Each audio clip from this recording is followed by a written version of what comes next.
সাদান্নগতি কুতয়োপি ধ্যায়োংস্তুভং স্তুষ্য যশস্ত্রীসন্ধং বন্দে গুরো শ্রীচরণারবিন্দম। গৌরকৃপা ঘনীভূতং প্রভুং শ্রীহরিনন্দনং মম জীবন সর্বস্বং ভক্ত্যা নৌমি পুনঃ পুনঃ।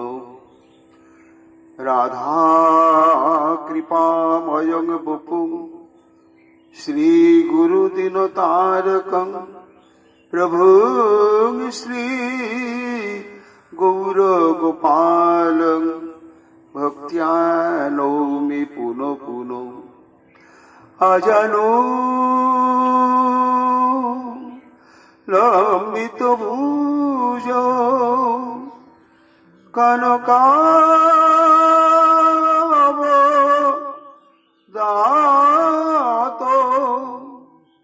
সংকীর্তনৈক পিতরো কমলায়তাক্ষ বিশ্বম্ভরো দ্বিজবরো যুগধর্মপালো বন্দে জগৎ প্রিয় করো করুণায়বতারো। আনন্দ লীলাময় বিগ্রহায় হিমাবধিবচ্ছবি সুন্দরায় তস্मै মহাপ্রেম রসপ্রদায় চৈতন্য চন্দ্রায় নমো নমস্তে। নিরানন্দমিদং সর্বং প্রেমানন্দস্পদে কৃতম জলোতং সততং বন্দে নিত্যানন্দ জগদ্গুরুম। শ্রী অদ্বৈত নমস্তুভ্যং কলি জন কৃপানিধে গৌরী প্রেম প্রদানায় শ্রী সীতাপতয়ে নমঃ। রাধিনী স্বরূপায় গৌরাঙ্গ সুহৃদায় চ ভক্ত শক্তি প্রদানায় গদাধর নমস্তুতে। প্রণমামি শ্রীবাসং তমাদ্যং পণ্ডিতং মুদা শ্রীগৌরাঙ্গ কৃপা পাত্রং কীর্তনানন্দ মানসম। গৌরী প্রেম প্রদায়ৈব সর্বত্র সমদর্শিনে নারায়ণ সুতায় চ শ্রীমন্নরহরয়ে নমঃ। বর্হাপিড়াভিরামং মৃগমদ তিলকং কুণ্ডলাক্রান্ত গণ্ডং কঞ্জাক্ষং কম্বুকণ্ঠং স্মিত শুভগ মুখং সাদর নস্তু বেনুং শ্যামং শান্তং ত্রিভঙ্গং রবি করো বসন ভূষিতং বৈজয়ন্তা বন্দে বৃন্দাবনস্থ যুবতী শতবৃতম ব্রহ্ম গোপাল বিশম। নমো নলিন নেত্রায় বিনোবাদ্য বিনোদিনে রাধাধর সুধা পান শালিনে বনমালিনে। হে কৃষ্ণ করুণা সিন্ধু দীনবন্ধু জগৎপতে গোপেশ গোপিকা কান্ত রাধাকান্ত নমস্তুতে।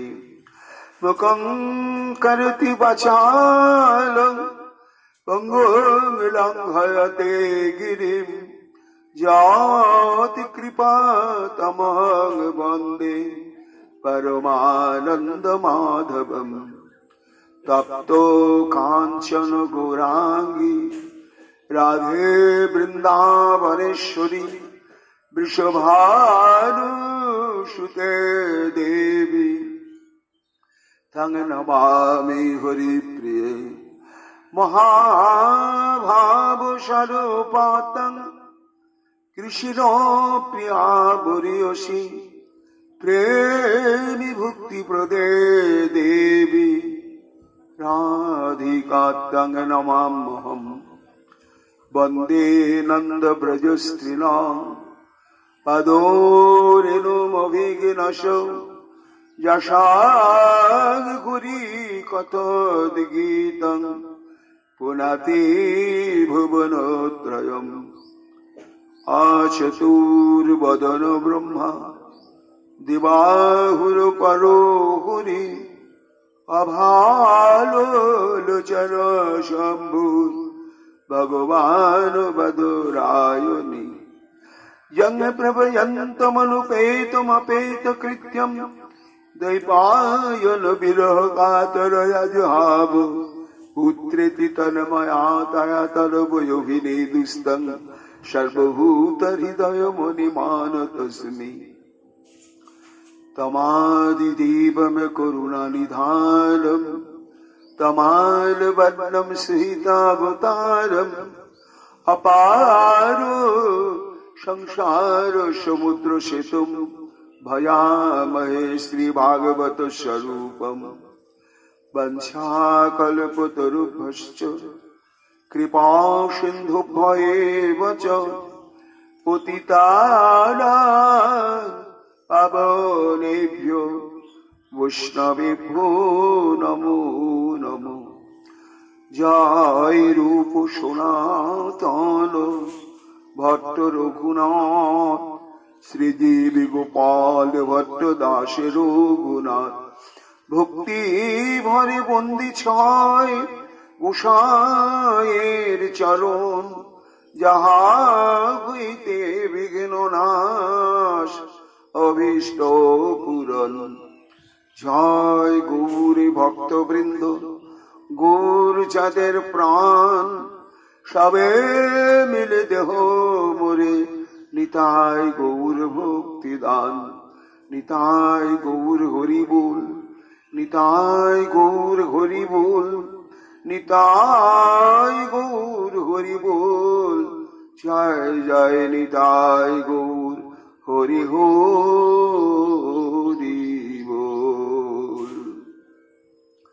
কবে হবে বলো সেদিন আমার প্রভু, কবে হবে বলো সেদিন আমার সকল ভাবনা গোরাপদে সপি। আমার সকল ভাবনা গোরাপদে সপি গৌর চরণ করিব যে সার। কবে হবে বলো সেদিন আমার কেমনে যাবে দিন কভু না ভাবিব গৌর লীলা রসে ডুবিয়া রহিব। কেমনে যাবে দিন কভু না ভাবিব গৌর লীলা রসে ডুবিয়া রহিব। আমি গোরা গোরা নাম সতত বলিব গোরা গোরা নাম সতত বলিব। আমি গৌর বিনা কিছুই না ভাবিব আর। কবে হবে বলো সেদিন আমার লাভ পূজা কীর্তি প্রতিষ্ঠার আশা সকল ছাড়ি গৌর পদেতে ভরসা। লাভ পূজা কীর্তি প্রতিষ্ঠার আশা সকল ছাড়ি গৌর পদেতে ভরসা, আমি করিয়া বাঁধিব নবদ্বীপে বাসা, ভরসা করিয়া বাঁধিব নবদ্বীপে বাসা, আমি পুরাইব এই আশায় নিবার। কবে হবে বলো সেদিন আমার, নবদ্বীপের পথে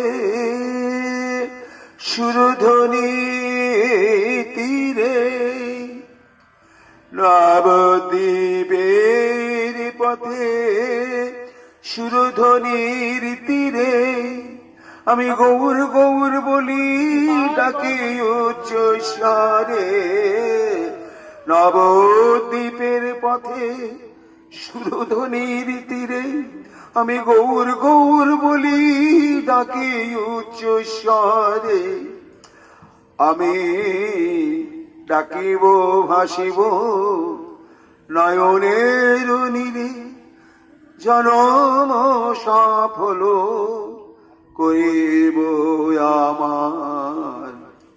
কবে হবে বলো সেদিন আমার, আমার সকল ভাবনা গোরাপদে সপি, আমি গৌর চরণ করিব যে সার।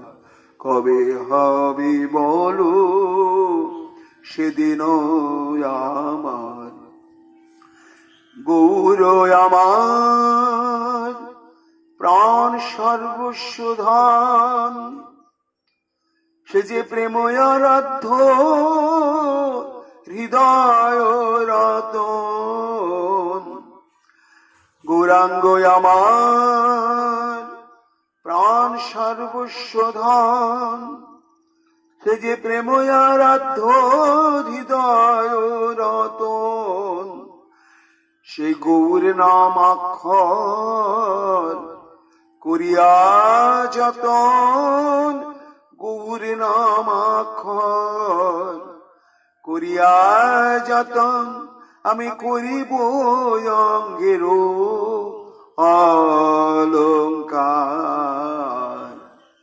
আমি সারা অঙ্গে গোরা নাম লিখিব, ওই তো আমার অঙ্গের ভূষণ। সারা অঙ্গে গোরা নাম লিখিব, গৌর নামাক্ষর করিয়া যতন, আমি করিব অঙ্গের অলঙ্কার। কবে হবে বলো সেদিন আমার, গৌরাঙ্গ লীলা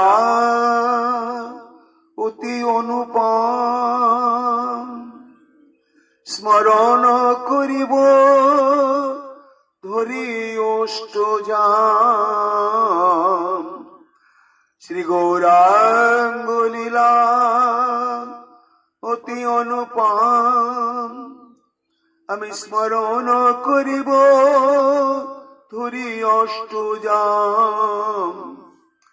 সেই গৌরাও লীলা রসে ডুবিও বিরাম, গৌর লীলা রসে ডুবিও বিরাম। আমি মায়া জলধি হইব যে পার।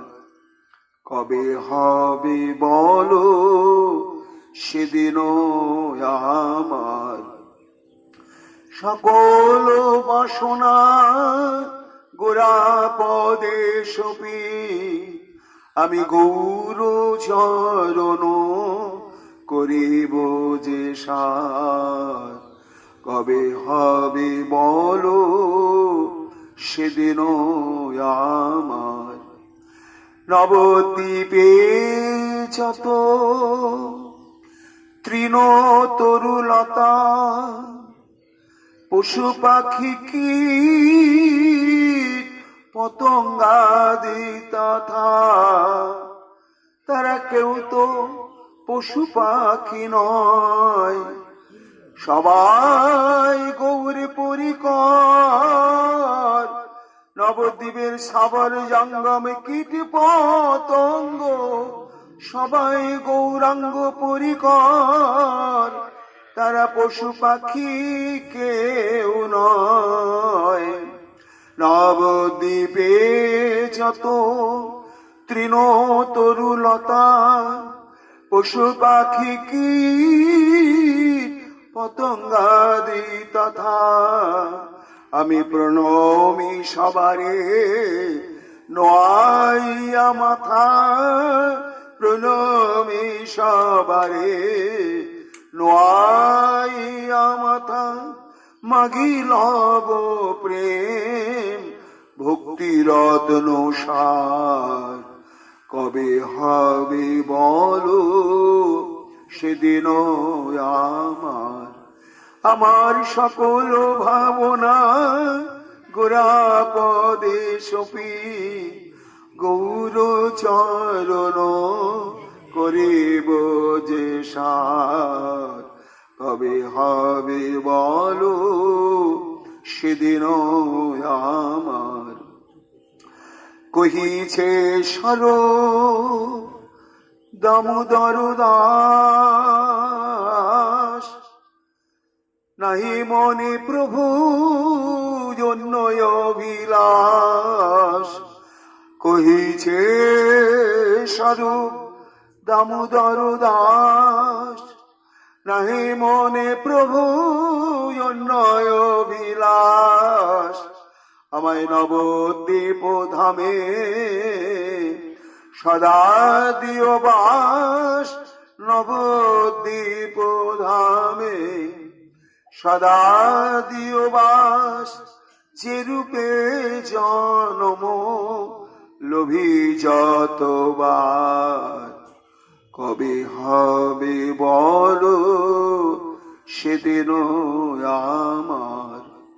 আমার সকল ভাবনা গোরাপদে সপি, আমি গৌর চরণ করিব যে সার, কবে হবে বলো সেদিন আমার। কবে হবে বলো সেদিন আমার। জয় মহাপ্রভু, জয় নরহরি প্রাণ, জয় জয় গৌরচন্দ্র মহামহেশ্বর, জয় নিত্যানন্দ প্রিয় নিত্য কলেবর। কলিযুগ পাবন অবতার প্রেম পুরুষোত্তম শ্রী চৈতন্য মহাপ্রভুর অশেষ বিশেষ কৃপা ভাজন মহর্ষি কৃষ্ণ দ্বৈপায়ন বেদব্যাস অবতার শ্রীল বৃন্দাবন দাস ঠাকুর তার শ্রী শ্রী চৈতন্য ভাগবত গ্রন্থেতে আদি খণ্ডে সপ্তম অধ্যায় শ্রীমন মহাপ্রভুর বিশেষ লীলা প্রসঙ্গ বর্ণনার প্রারম্ভে মঙ্গলাচরণ করছেন।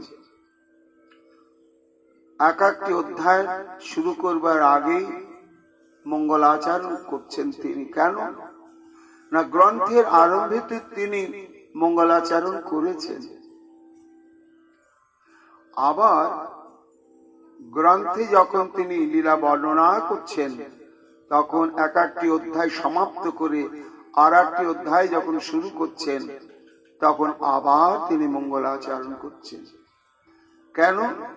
মঙ্গলাচরণে হয় সর্ববিঘ্ন বিনাশন। ভজন নিজের জীবনের সঙ্গে অভ্যাসগত করে নিতে পারলেই বিশাল কিছু কষ্টের নয়। ভজন শব্দের মূল কথাই হচ্ছে সর্বক্ষণ কৃষ্ণ ভাবনার সমুদ্রে ডুবে থাকা। এটি হচ্ছে সব থেকে বড় কথা। সর্বকাজে সর্বাবস্থায় সর্ব পরিস্থিতিতে সর্বক্ষণ সেই হরিকে স্মরণ করে হরি চিন্তনে হরি ভাবনায় নিজেকে প্রতিষ্ঠিত করা। তাই মঙ্গলাচরণ কর্তব্য।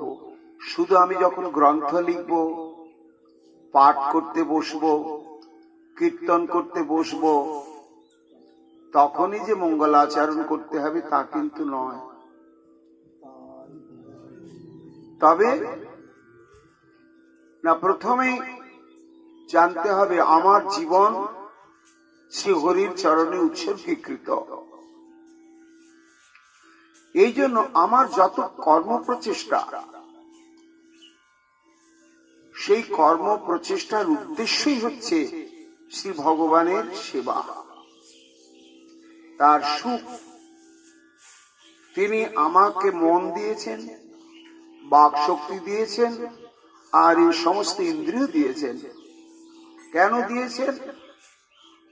না, এই সব দিয়ে তুমি আমাকে প্রেম মাখিয়ে সেবা করো, এটাই আমার প্রয়োজন। আর কিচ্ছু প্রয়োজন নাই ভক্ত।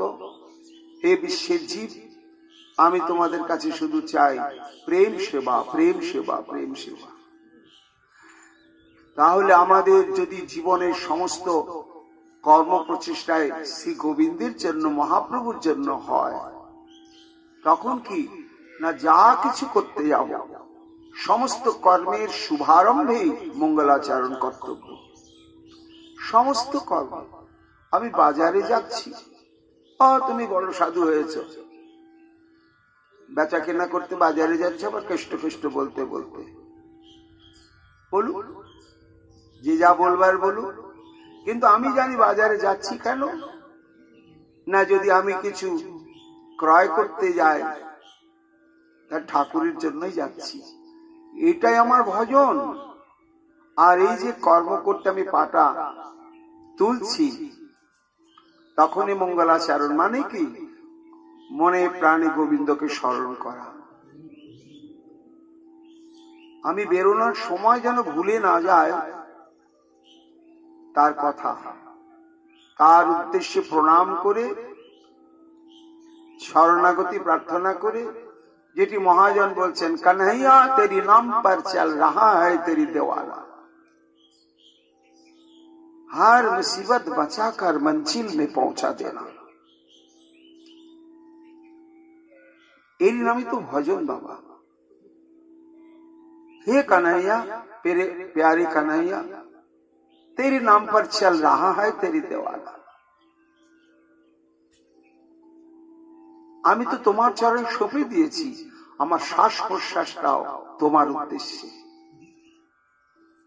আমি মলমূত্র ত্যাগ করি, সেটা নিকৃষ্ট কর্ম বলে মনে হলো তোমার জন্য। কেন না, ওটি ত্যাগ না করলে শরীর সুস্থ থাকবে না। শরীর সুস্থ না থাকলে আমি প্রাণ ভরে তোমাকে ভালোবেসে সেবা করতে পারবো না। তাহলে জীবনের সমস্ত কর্ম প্রচেষ্টায় যখন কৃষ্ণের উদ্দেশ্যে হয়ে যাবে, তখন তার সমস্ত কর্ম করবার মুহূর্তে কাन्हैया तेरी नाम पर चल रहा है तेरी देवाला, তোমার নামের পাগল, তোমার নামকে বুকে নিয়ে কর্ম সাধনে চলল। উত্থান পতন, লাভ লোকসান তুমি সব বুঝে নিও, এরই নামে ভজন। এই জন্য মঙ্গলাচরণ শুধু যে আমি পাঠ করতে বসবো, কীর্তন করতে বসবো, গ্রন্থ লিখতে বসবো, তখনই মঙ্গলাচরণ না। জীবনের প্রত্যেকটি শ্রীহরির সেবার্থে যখন আমি কর্মসাধনে উদ্যোগী হব, আরম্ভ করতে যাব, তখনই আমাদের মঙ্গলাচরণ কর্তব্য। গুরুদেবকে, তারপরই হচ্ছে ইষ্টদেবকে, তার নাম কি। এই জন্য বৃন্দাবন দাস ঠাকুর শ্রী চৈতন্য ভাগবত যখন প্রারম্ভ করছেন, তখন মঙ্গলাচরণ করলেন। আবার প্রত্যেকটি অধ্যায়ের শুরুতে মঙ্গলাচরণ করছেন। কেন না, সাহিত্যিক তার সাহিত্য প্রতিভার দ্বারা জগৎ মোহনকারী সাহিত্য সৃষ্টি করতে পারে। একজন কবি তার অলৌকিক কবিত্ব প্রতিভার দ্বারা বিশ্বকবি হতে পারে, কিন্তু ভগবানকে নিয়ে কথা বলা, ভগবানকে নিয়ে কিছু লিখতে যাওয়া, এটা কখনো প্রতিভা শক্তির দ্বারা হয় না, পারা যায় না। এই কৃপা শক্তির পেছনেই থাকে ভগবত কৃপা শক্তি, গুরু বৈষ্ণবের কৃপা শক্তি। আমরা চৈতন্য চরিতামৃতে দেখেছি, যখন এই বৃন্দাবন দাস ঠাকুর চৈতন্য ভাগবত গ্রন্থ রচনা করলেন, তো সেটি তো তাড়াতাড়ি সারা ভারতবর্ষ ছড়িয়ে পড়ল। যেখানে যেখানে বাঙালি এবং মহাপ্রভুর আনুগত্য লাভ করেছেন, এই সমস্ত গৌরগত প্রাণ তারা মহাপ্রভু অপ্রকট হয়ে যাওয়ার পরে একেবারে যেন সবাই মুমূর্ষু হয়ে পড়লেন। আমাদের কোনো অবলম্বন থাকলো না, কি নিয়ে আমরা থাকবো? সেই সময় ব্যাস অবতার বৃন্দাবন দাস ঠাকুর এই চৈতন্য ভাগবত প্রকট করলেন। তখনই সমগ্র এই গৌর বিরহ কাতর ভক্তগণ এই গৌর কথারূপ ভাগবত চৈতন্য ভাগবত গ্রন্থকে প্রাপ্ত হয়ে তারা মনে করলেন যেন আমরা গৌরকেই পেয়ে গেলাম।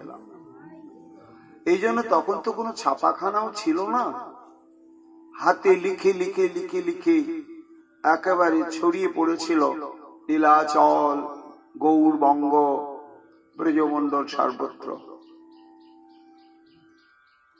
তারপরে যখন কৃষ্ণদাস কবিরাজ গোস্বামীপাদ বৃন্দাবনে ভজনের উদ্দেশ্যে গিয়ে উপস্থিত হলেন, তখন বৃন্দাবন দাসের শ্রী বিষ্ণু কৃষ্ণদাস কবিরাজ গোস্বামীপাদের ভগবত তত্ত্বজ্ঞান, বৈরাগ্য, নিষ্ঠা ইত্যাদি দর্শন করে সমস্ত বৃন্দাবনের বৈষ্ণবগণ তার কাছে কিছু পাওয়ার জন্য প্রত্যাশী হলেন।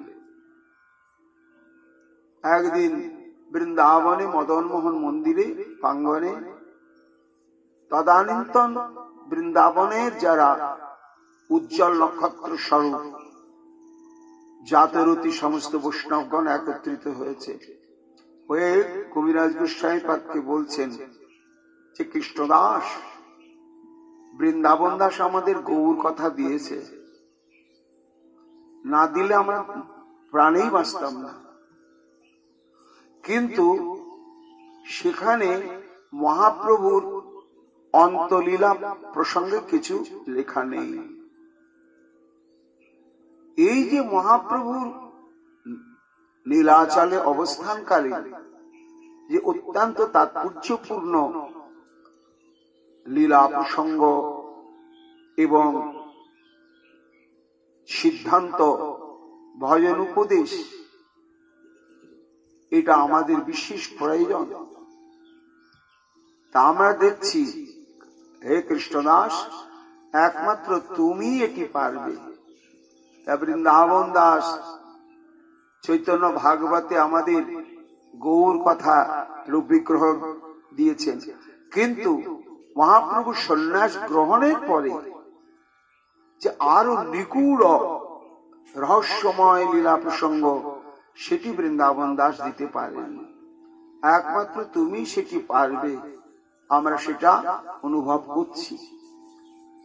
তখন উনি কি বললেন, ওই যে বৈষ্ণবগণকে প্রণাম করে বললেন, হয়তো বা আমার মধ্যে আপনারা আমার কোন কবিত্ব শক্তি দেখেছেন, কিন্তু হ্যাঁ, আমি কবিতা লিখতে পারি। তার মানে যে আমি লিখতে পারবো তা নয়। কেন? আমার কবিত্ব শক্তির দ্বারা জাগতিক কাব্য প্রকাশিত হবে, কিন্তু অপ্রাকৃত চিন্ময় কাব্য সচ্চিদানন্দ বিগ্রহ স্বরূপ শ্রী ভগবানকে নিয়ে সেটি কখনো প্রতিবাদ দ্বারা হয় না। কিন্তু আপনারা বৈষ্ণব এই কাঙ্গাল অযোগ্য জনকে একটু সেবা অধিকার দিতে চাইছেন, আর সেই সেবাটা গ্রহণ করে আমাকে ধন্য করতে চাইছেন। এই জন্য আমার অন্তরে খুব বাসনাও জাগছে, কিন্তু আমার শক্তিতে আমি এটি করতে চাই না।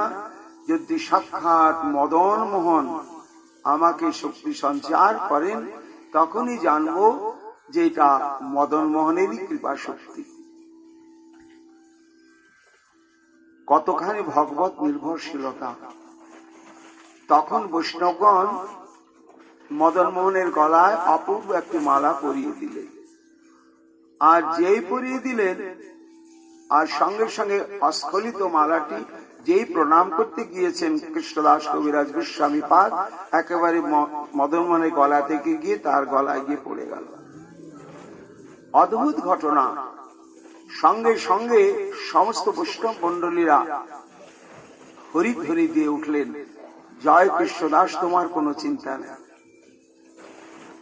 এই তোমার আমিত্বটাকে যে তুমি নাশ করে রেখে দিয়েছ, এই জন্যই মদন মোহন তোমাকে অঙ্গীকার করে নিলেন লেখন যন্ত্র রূপে। আর সত্যি সত্যি তখনই কলমটা সরতে শুরু করলো।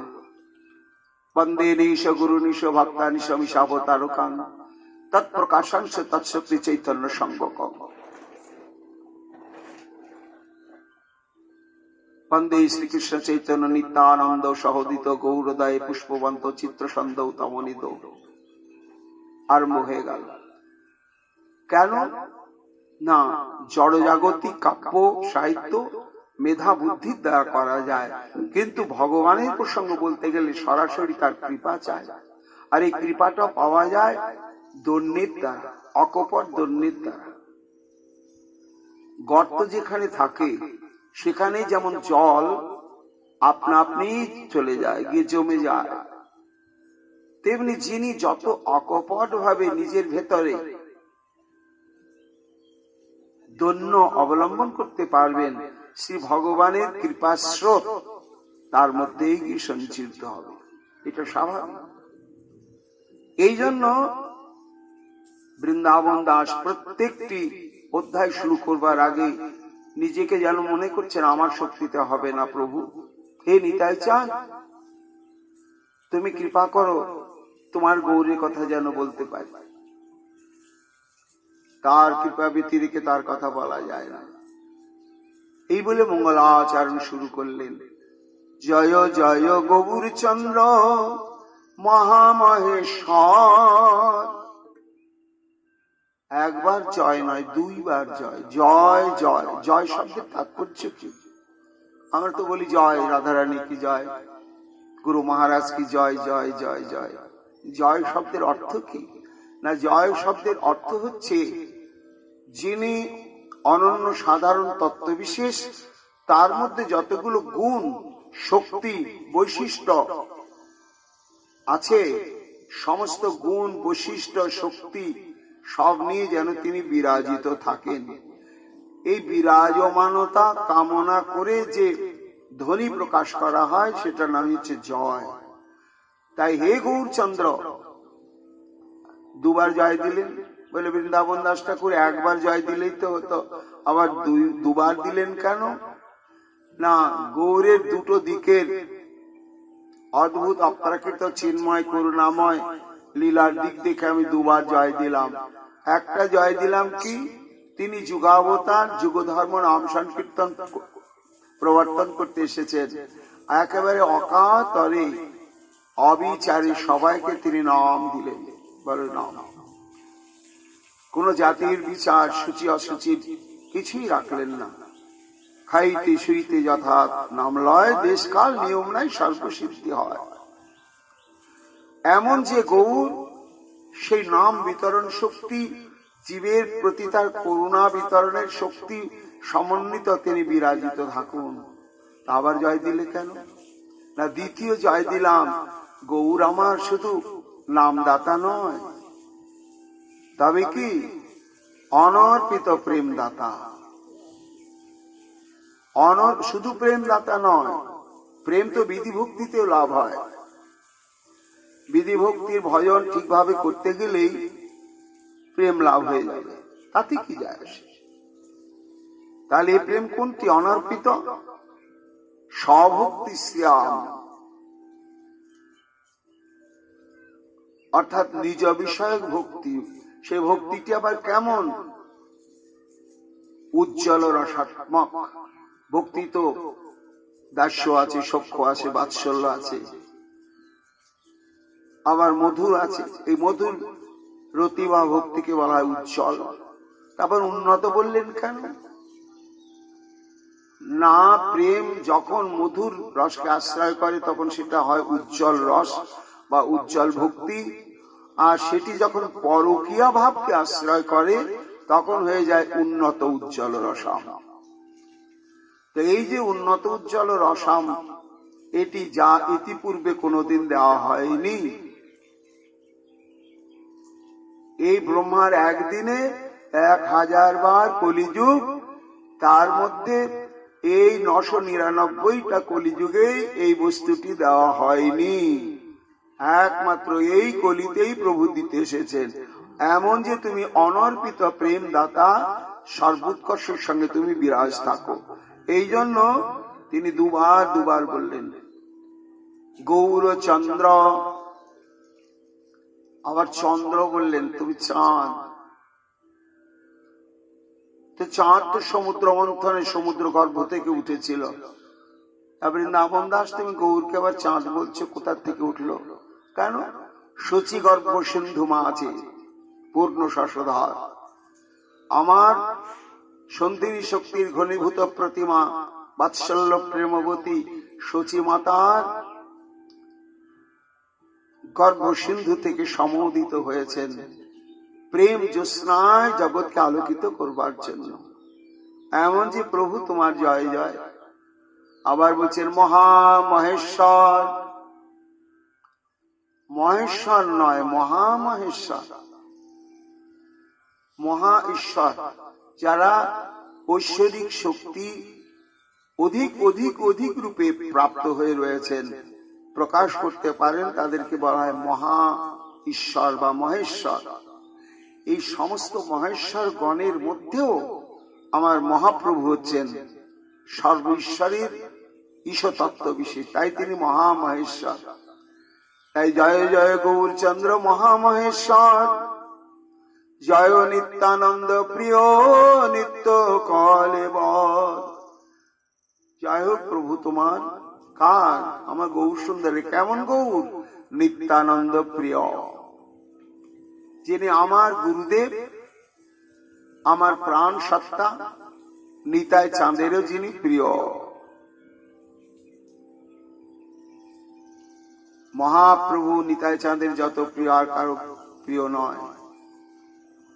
এবং নিত্য কলেবর, এই গৌর বিগ্রহ নিত্য কলেবর, অর্থাৎ এইবার যে গৌর হয়েছেন আর হবেন না, তারপরে হয়ে গিয়ে শেষ হয়ে যাচ্ছেন, আবার কৃষ্ণ গৌর রূপ ধারণ করে কলিযুগে অবতীর্ণ হবেন, এই রকম না। ভগবানের যত যত স্বরূপ সবই নিত্য। এই নিত্য গৌর স্বরূপটিও নিত্য নবদ্বীপ ধামে নিত্যকাল অবস্থান করছে। সেখান থেকে লীলাতে লীলাতে অবতীর্ণ হন। সেই জন্য বলছেন জয় নিত্যানন্দ প্রিয় নিত্য কলেবর। জয় জয় শ্রী গোবিন্দ দ্বার পালকের নাথ, জীব প্রতি করো প্রভু শুভ দৃষ্টিপাত। হে মহাপ্রভু তোমার জয় হোক। কেমন তুমি? শ্রী গোবিন্দ দ্বার পালকের না। তোমার যে দ্বারপাল, দারোয়ান, সে দারোয়ানকে না গোবিন্দ। সেই দারোয়ান গোবিন্দ, গোবিন্দের তুমি নাথ। এমন যে গৌর তোমার জয় হোক। কোন গোবিন্দ? আবার তার দারোয়ানগিরিটা কেমন ছিল? না, ওই যে আমরা ভোগারতির সময় বলি না, সেই গোবিন্দ। ভোজন করিয়া প্রভু করিলা স্বয়ং গোবিন্দ দাস করে পাদ সম্বাহন। সেই গোবিন্দ দাস। এই গোবিন্দ দাস সম্পর্কে আমরা চরিতামৃতে জানি। তাকে মহাপ্রভুকে সেই গোবিন্দ দাস দ্বার রক্ষকের নাথ বললেন বৃন্দাবন দাস ঠাকুর। কেন না, মহাপ্রভু সন্ন্যাস গ্রহণ করে নীলাচলে অবস্থান করছেন। করিতির দক্ষিণে চলে গেলেন। কয়েক বছর দক্ষিণ দেশে অবস্থান করার পরে তিনি নীলাচলে ফিরে এলেন এবং স্থায়ীভাবে নীলাচলে অবস্থানের সিদ্ধান্ত নিলেন। নিয়ে কথাটা চারিদিকে ছড়িয়ে দিলেন। তখন সবাই নিশ্চিন্ত হলো যে আমরা ওই নীলাচলে গেলেই মহাপ্রভু দর্শন পাব। তা সেই সময় দুই ধরনের ভক্ত আসতে শুরু করলেন। এক ধরনের ভক্ত যে আমরা যতদিন সম্ভব প্রভুর সঙ্গ করব, তারপরে আবার যার যার ঘরে চলে আসব, আবার বছরে বছরে যাব।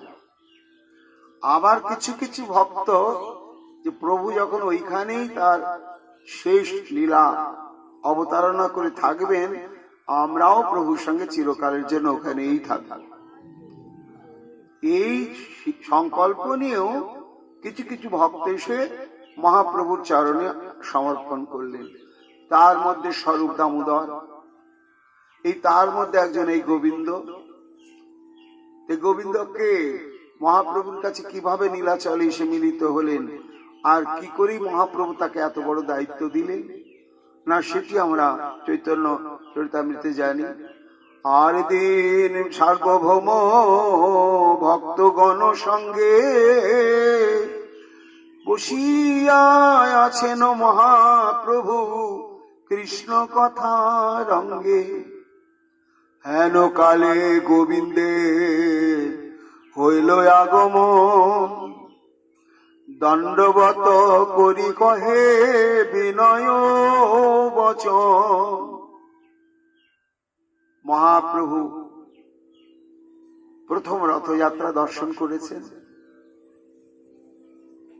তারপরে ভক্তগণ মহাপ্রভু সঙ্গ পাবার জন্য যাচ্ছে।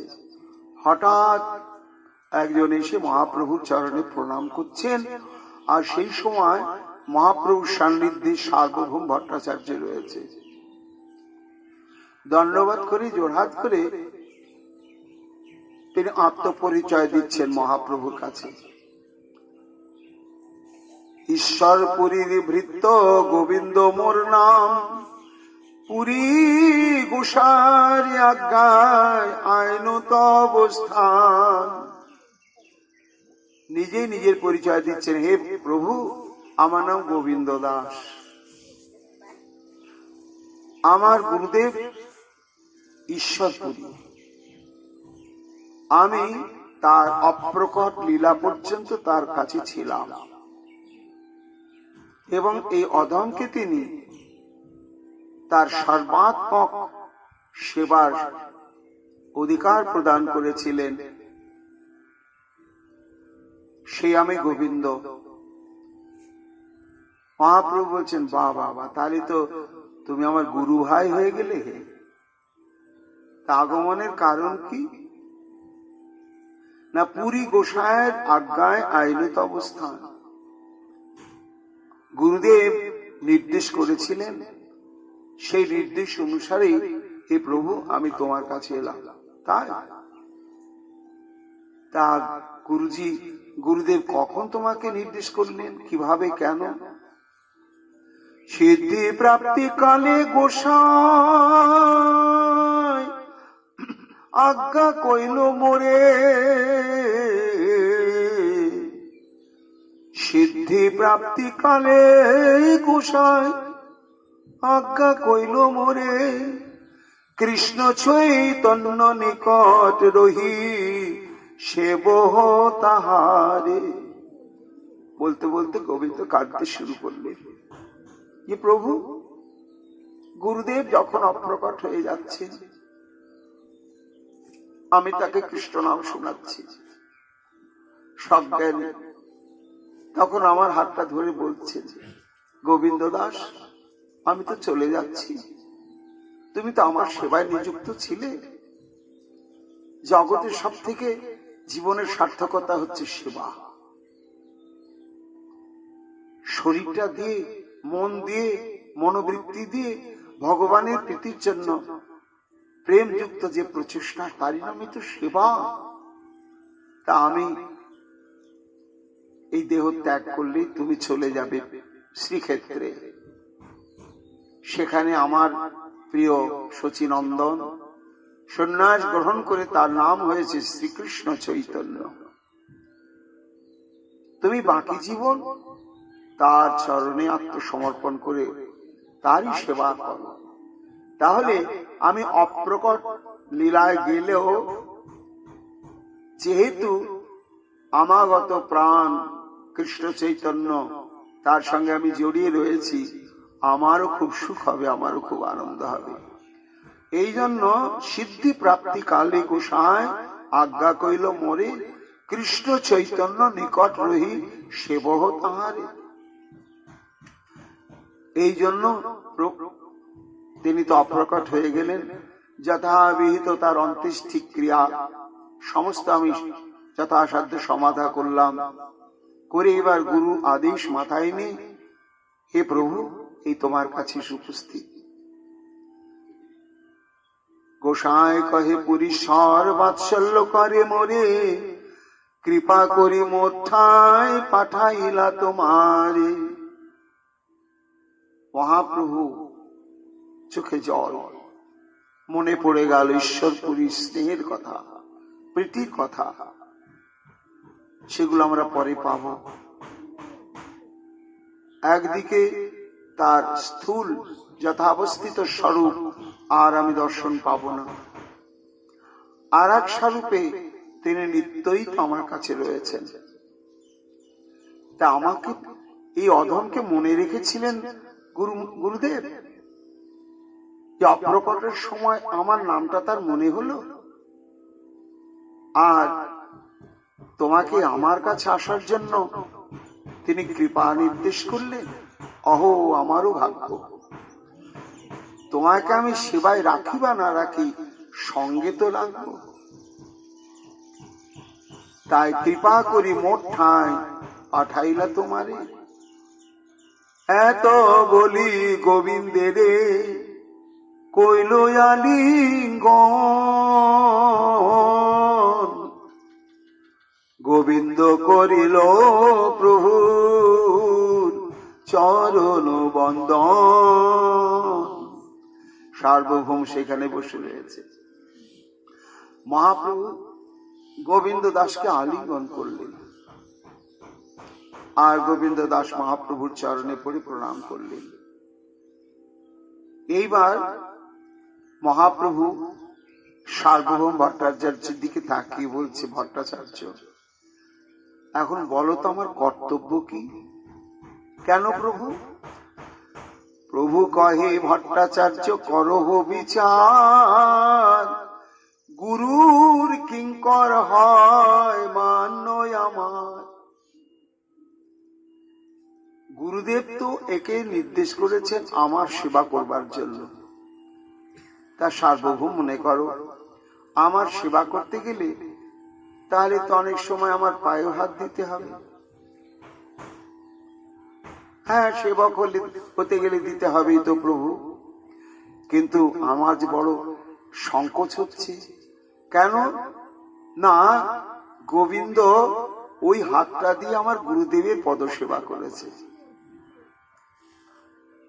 সেই হাতে গুরুদেবের তো স্পর্শ লেগে আছে। সেই হাতটা দিয়ে সে আবার আমার কি করে চরণ স্পর্শ করবে বলো তো? এই জন্য আমি সিদ্ধান্ত স্থির করতে পারছি না যে একে আমি কি সঙ্গী রূপে স্বতন্ত্র রাখবো, না গুরুদেব যে বলেছেন আমার সেবাতে নিযুক্ত করার কথা, সে সেবার অধিকার দেব আমি বুঝতে পারছি না। ইহাকে আপন সেবা করিতে না জুয়ায়, গুরু আজ্ঞা দিয়াছেন কি করি উপায়। তুমি তো মহাপণ্ডিত, বহু শাস্ত্র জানো, বয়সেও প্রবীণ, জ্ঞানেও প্রবীণ, তা তুমি একটু সিদ্ধান্তটা কি হতে পারে একটু বলো না সার্বভৌম ভট্টাচার্য। একদিকে সে মান্য, আর একদিকে গুরুদেবের আদেশ, আমি কোন দিকে যাই? ভট্টাচার্য কহে, গুরু আজ্ঞা বলবান, গুরু আজ্ঞা না লঙ্ঘিবে শাস্ত্র পরমান। সার্বভৌম ভট্টাচার্য দৃঢ়তার সঙ্গে বললেন, প্রভু তুমি তো সর্বান্তর্যামী, তুমি কি জানো না? ওই নিখিল বেদ শাস্ত্রের একটাই সংবাদ, সেটি হচ্ছে কি না গুরু আজ্ঞা বলবান, আর সব বাহ্য জ্ঞান। এই গুরু বাক্যে যার অভ্রান্ত বিশ্বাস, তা তো সব হয়েই গেল। তুমি তো বললে ভট্টাচার্য এটা ভাবের কথা, কিন্তু শাস্ত্রে কি এরকম কোন দৃষ্টান্ত আছে যে অভ্রান্ত বিশ্বাস নিয়ে জগতের কাছে সেটা অবাঞ্ছিত বা অন্যায় মনে হলেও গুরুদেবের আদেশ, আমার পাপ হোক যাই হোক আমি পালন করবই, এই মনে করে গুরু আজ্ঞা বলবান জ্ঞানে কেউ কি এরকম কোনো কিছু সেবা করেছে, গুরু আদেশ পালন করেছে? তার কি কোনো সিদ্ধান্ত দৃষ্টান্ত রয়েছে? শুধু ভাবের বললে তো হলো না। তখন সার্বভৌম হেসে বলছে, তুমি জানো না, ঢং করছো গো, তুমি তো সর্বশাস্ত্রবেত্তা। ওই দেখো ভাগবত খুলেই দেখো, ভাগবতেই তো রয়েছে ষষ্ঠ অবতার পরশুরাম। এই পরশুরাম কি করেছিলেন? শুশ্রবান মাতুরি ভার্গবেণ পিতুর নিয়োগাদ প্রহিতং দিশদ্বৎ প্রত্যগ্রহিত অগ্রজ শাসনং তৎ আজ্ঞা গুরুনাং যা বিচারো নিয়া। দুটো দৃষ্টান্ত রঘুবংশ কাব্য থেকে উদ্ধৃতি দিলেন সার্বভৌম ভট্টাচার্য। একটা ত্রেতা যুগে আর একটা তারও আগে। সেটা কি দৃষ্টান্ত না যমদগ্নির কনিষ্ঠ পুত্র রাম, তিনি ছিলেন মহাশক্তিধর পুরুষ এবং অবতার, 10 অবতারের মধ্যে অন্যতম অবতার। তা তিনি গুরু পিতা, জন্মদাতাও পিতা গুরু, উপদেষ্টা পিতা গুরু, ধর্ম শিক্ষাও গুরু। কাজেই পরশুরামের মূল গুরুদেব হচ্ছেন যমদগ্নি মুনি। তা তিনি একবার আদেশ করেছিলেন তার স্ত্রী রেণুকাকে হত্যা করার জন্য। সব ছেলেদের ডেকে বললে, তোমার মাকে এক্ষুনি কেটে ফেলো আমার সামনে। সন্তানরা তো থরথর করে কাঁপতে শুরু করলে, কেউ পারলে না। কি অপরাধ ছিল মায়ের? না, হোমক্রিয়া আরম্ভ করতে যাবেন যমদগ্নি, তার জন্য পবিত্র জল আনতে হবে। সেই জল আনতে গিয়েছে তার সহধর্মিণী রেণুকা দেবী। তা বিশাল জলাশয়, সেখানে যে ঘাট থেকে জল নিতে গিয়ে উপস্থিত হয়েছেন, নিকটে একটি সুবিস্তৃত ঘাটে চিত্ররথ নামক একজন গন্ধর্ব রাজ, সে তার বহু পরমা সুন্দরী সব পত্নী বৃন্দকে নিয়ে উদ্ভ্রান্ত ভাবে জলবিহার করছে। তা নিজের সহধর্মিনীদের নিয়ে বিহার করছেন, কিন্তু উদ্ভ্রান্ত অবস্থায় অঙ্গের বসনাদিও কখনো থাকছে না। এখন রেণুকা জল ভরতে ভরতে ওই দৃশ্যটা দেখতে দেখতে তাদের উদ্যম বিলাস ক্রীড়া দেখতে দেখতে একটু তন্ময় অবস্থায় এসে গেল। ভালোই তো লাগছে দেখতে। আমার জীবনে কখনো এরকম পরিবেশ আসে না। হঠাৎ মনে গেল, ও স্বামী তো হোম ক্রিয়ার উদ্যোগী হয়ে আমাকে জল আনতে পাঠিয়েছেন, অনেক দেরি হয়ে গেছে। তাই জল নিয়ে যখন যাচ্ছেন, যমদগ্নি মুনি সর্বান্তর্যামী, তিনি দেখলেন, ও হো, রেণুকা তো ব্যভিচারী হয়ে গেল, অপবিত্র হয়ে গেল। এর আনিত জলে আর এই হোম ক্রিয়া ইত্যাদি কোন বৈদিক কর্মানুষ্ঠান হবে না, এমনকি ওর দ্বারা আর কোন সেবা কর্মই হবে না, ও স্পর্শ করাও যাবে না ওকে। কেন না, মানসিক ভাবে ব্যভিচারী হয়ে গেল। দেখুন, একমাত্র কলিযুগেই আমাদের ছাড়, আর দাপর, ত্রেতা এবং সত্য, তিন যুগেই কি না মানুষ পাপটাও পাপের মধ্যে পরিগণিত। রেণুকা দেবী সে তো মনে মনে চিন্তা করলো, ওটা মনে উদয় হলো, মনেই থেকে গেল। ওটা তো ব্যবহারিক জীবনে তিনি প্রকাশ করেননি, আর করতেনও না। কিন্তু শাস্ত্র বলছে যে মনে মনে যদি কেউ পাপ চিন্তা করে, সঙ্গে সঙ্গে সেটা পাপের খাতায় লেখা হয়ে যায়। কিন্তু কলিযুগে মানুষ শরীর দিয়ে যতক্ষণ পাপ না করবে, ততক্ষণ মনে মনে যতই পাপ চিন্তা করুক, পাপের খাতায় তার নাম পড়বে না। কিন্তু মনে মনে যদি হরি চিন্তা করে, ভক্তির খাতায় তার নামটা পড়বে। এই হচ্ছে কলিজীবের ছাড়, যে মনে মনে পাপ করলে তার নামে পাপের খাতাতে নামটা উঠবে না। মনে মনে তো শরীর দিয়ে তো করেন, মনে কাউকে খুন করব, কিন্তু করে। কিন্তু অন্য যুগে খুন করব মনে চিন্তা করার সঙ্গে সেই খুন করার পাপটা তার লেগে গেল। তাহলে কলিযুগে ভাগ্য কত, যে মনে মনে খুন করতে চাইলে পাপের খাতায় নাম উঠবে না, কিন্তু মনে মনেও যদি হরি ভজনের চিন্তা করে, সঙ্গে সঙ্গে ভক্তির খাতায় নামটা উঠে যাবে। এখন ওটা তো কলিযুগ ছিল না, এই জন্য রেণুকার ওটা মানস পাপ হয়ে গেল। এটি ক্রোধান্বিত হয়ে গেলেন। সঙ্গে সঙ্গে রেণুকা দেবী যেই জল নিয়ে এসেছেন, সঙ্গে সঙ্গে ছেলেদের ডেকে বললেন, এক্ষুনি তোমার মাকে হত্যা করো। কোন ছেলেরাই পারলে না। রাম এসে উপস্থিত হলেন। পিতা গুরু, এই দেখো, এই অবাধ্য পুত্র, এরাও পুত্র নয়, যারা পিতার বাক্যকে অমর্যাদা করে তারা প্রকৃত পুত্র নয়, আর এই সহধর্মিণী আমার নয়। তাই তুমি আমার আদেশ, এদের হত্যা করো এক্ষুনি।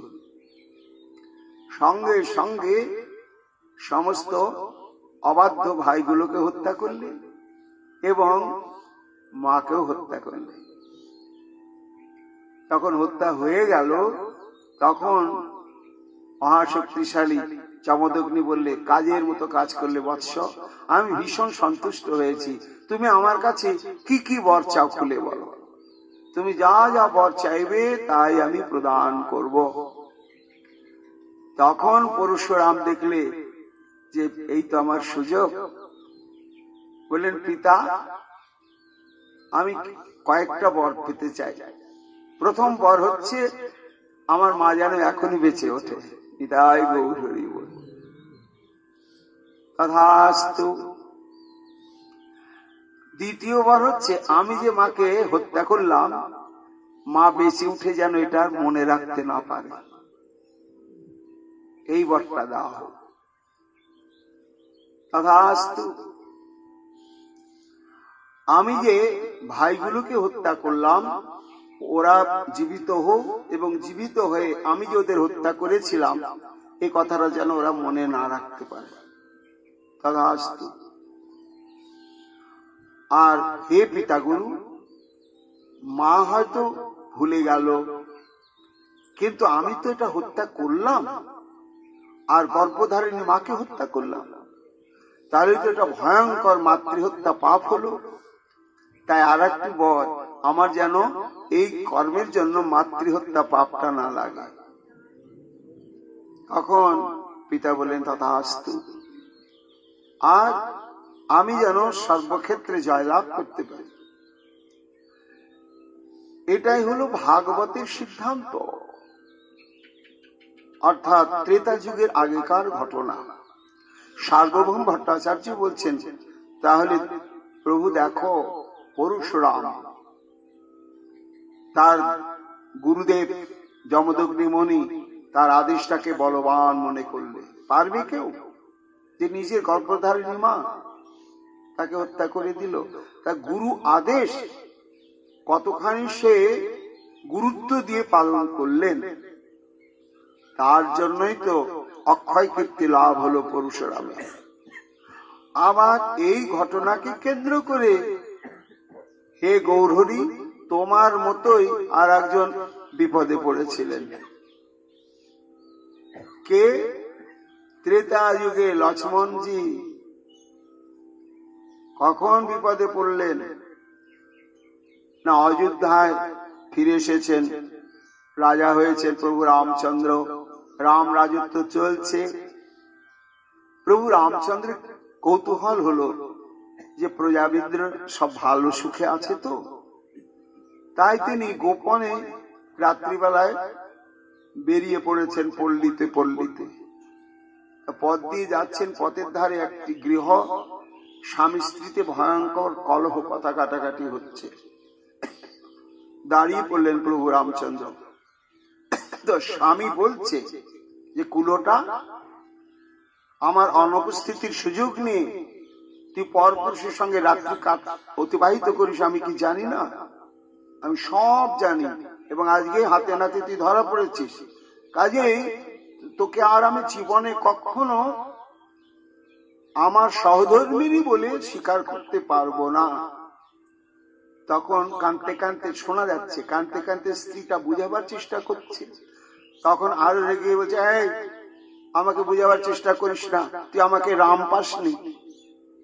যে 14 বছর সীতা রাবণের কাছে থেকে এলো, আর তাকে ধোয়া তুলসী পাতার মতন নিয়ে দিব্যি সংসার করছে, ওটা রাম করতে পারে, আমাকে ভাবিস না কখনো। প্রভু রামচন্দ্র নিজেই শুনলেন, নিজেই শুনেই তখন চিন্তা করলেন, আমি যেই তত্ত্ববিশেষী হই না কেন, আমাকে লোকাপেক্ষা করতেই হবে। কেন? আমি মর্যাদা পুরুষোত্তম, জগতে মর্যাদা স্থাপনের জন্য এসেছি। তখন তিনি সিদ্ধান্ত নিলেন যে না, সীতাকে নিয়ে আর আমি সিংহাসনে এইরকম বসবো না। প্রকাশ করলেন না, লক্ষণকে ডেকে বললেন, লক্ষণ, সীতাকে তুমি বাল্মীকির আশ্রমে রেখে এসো।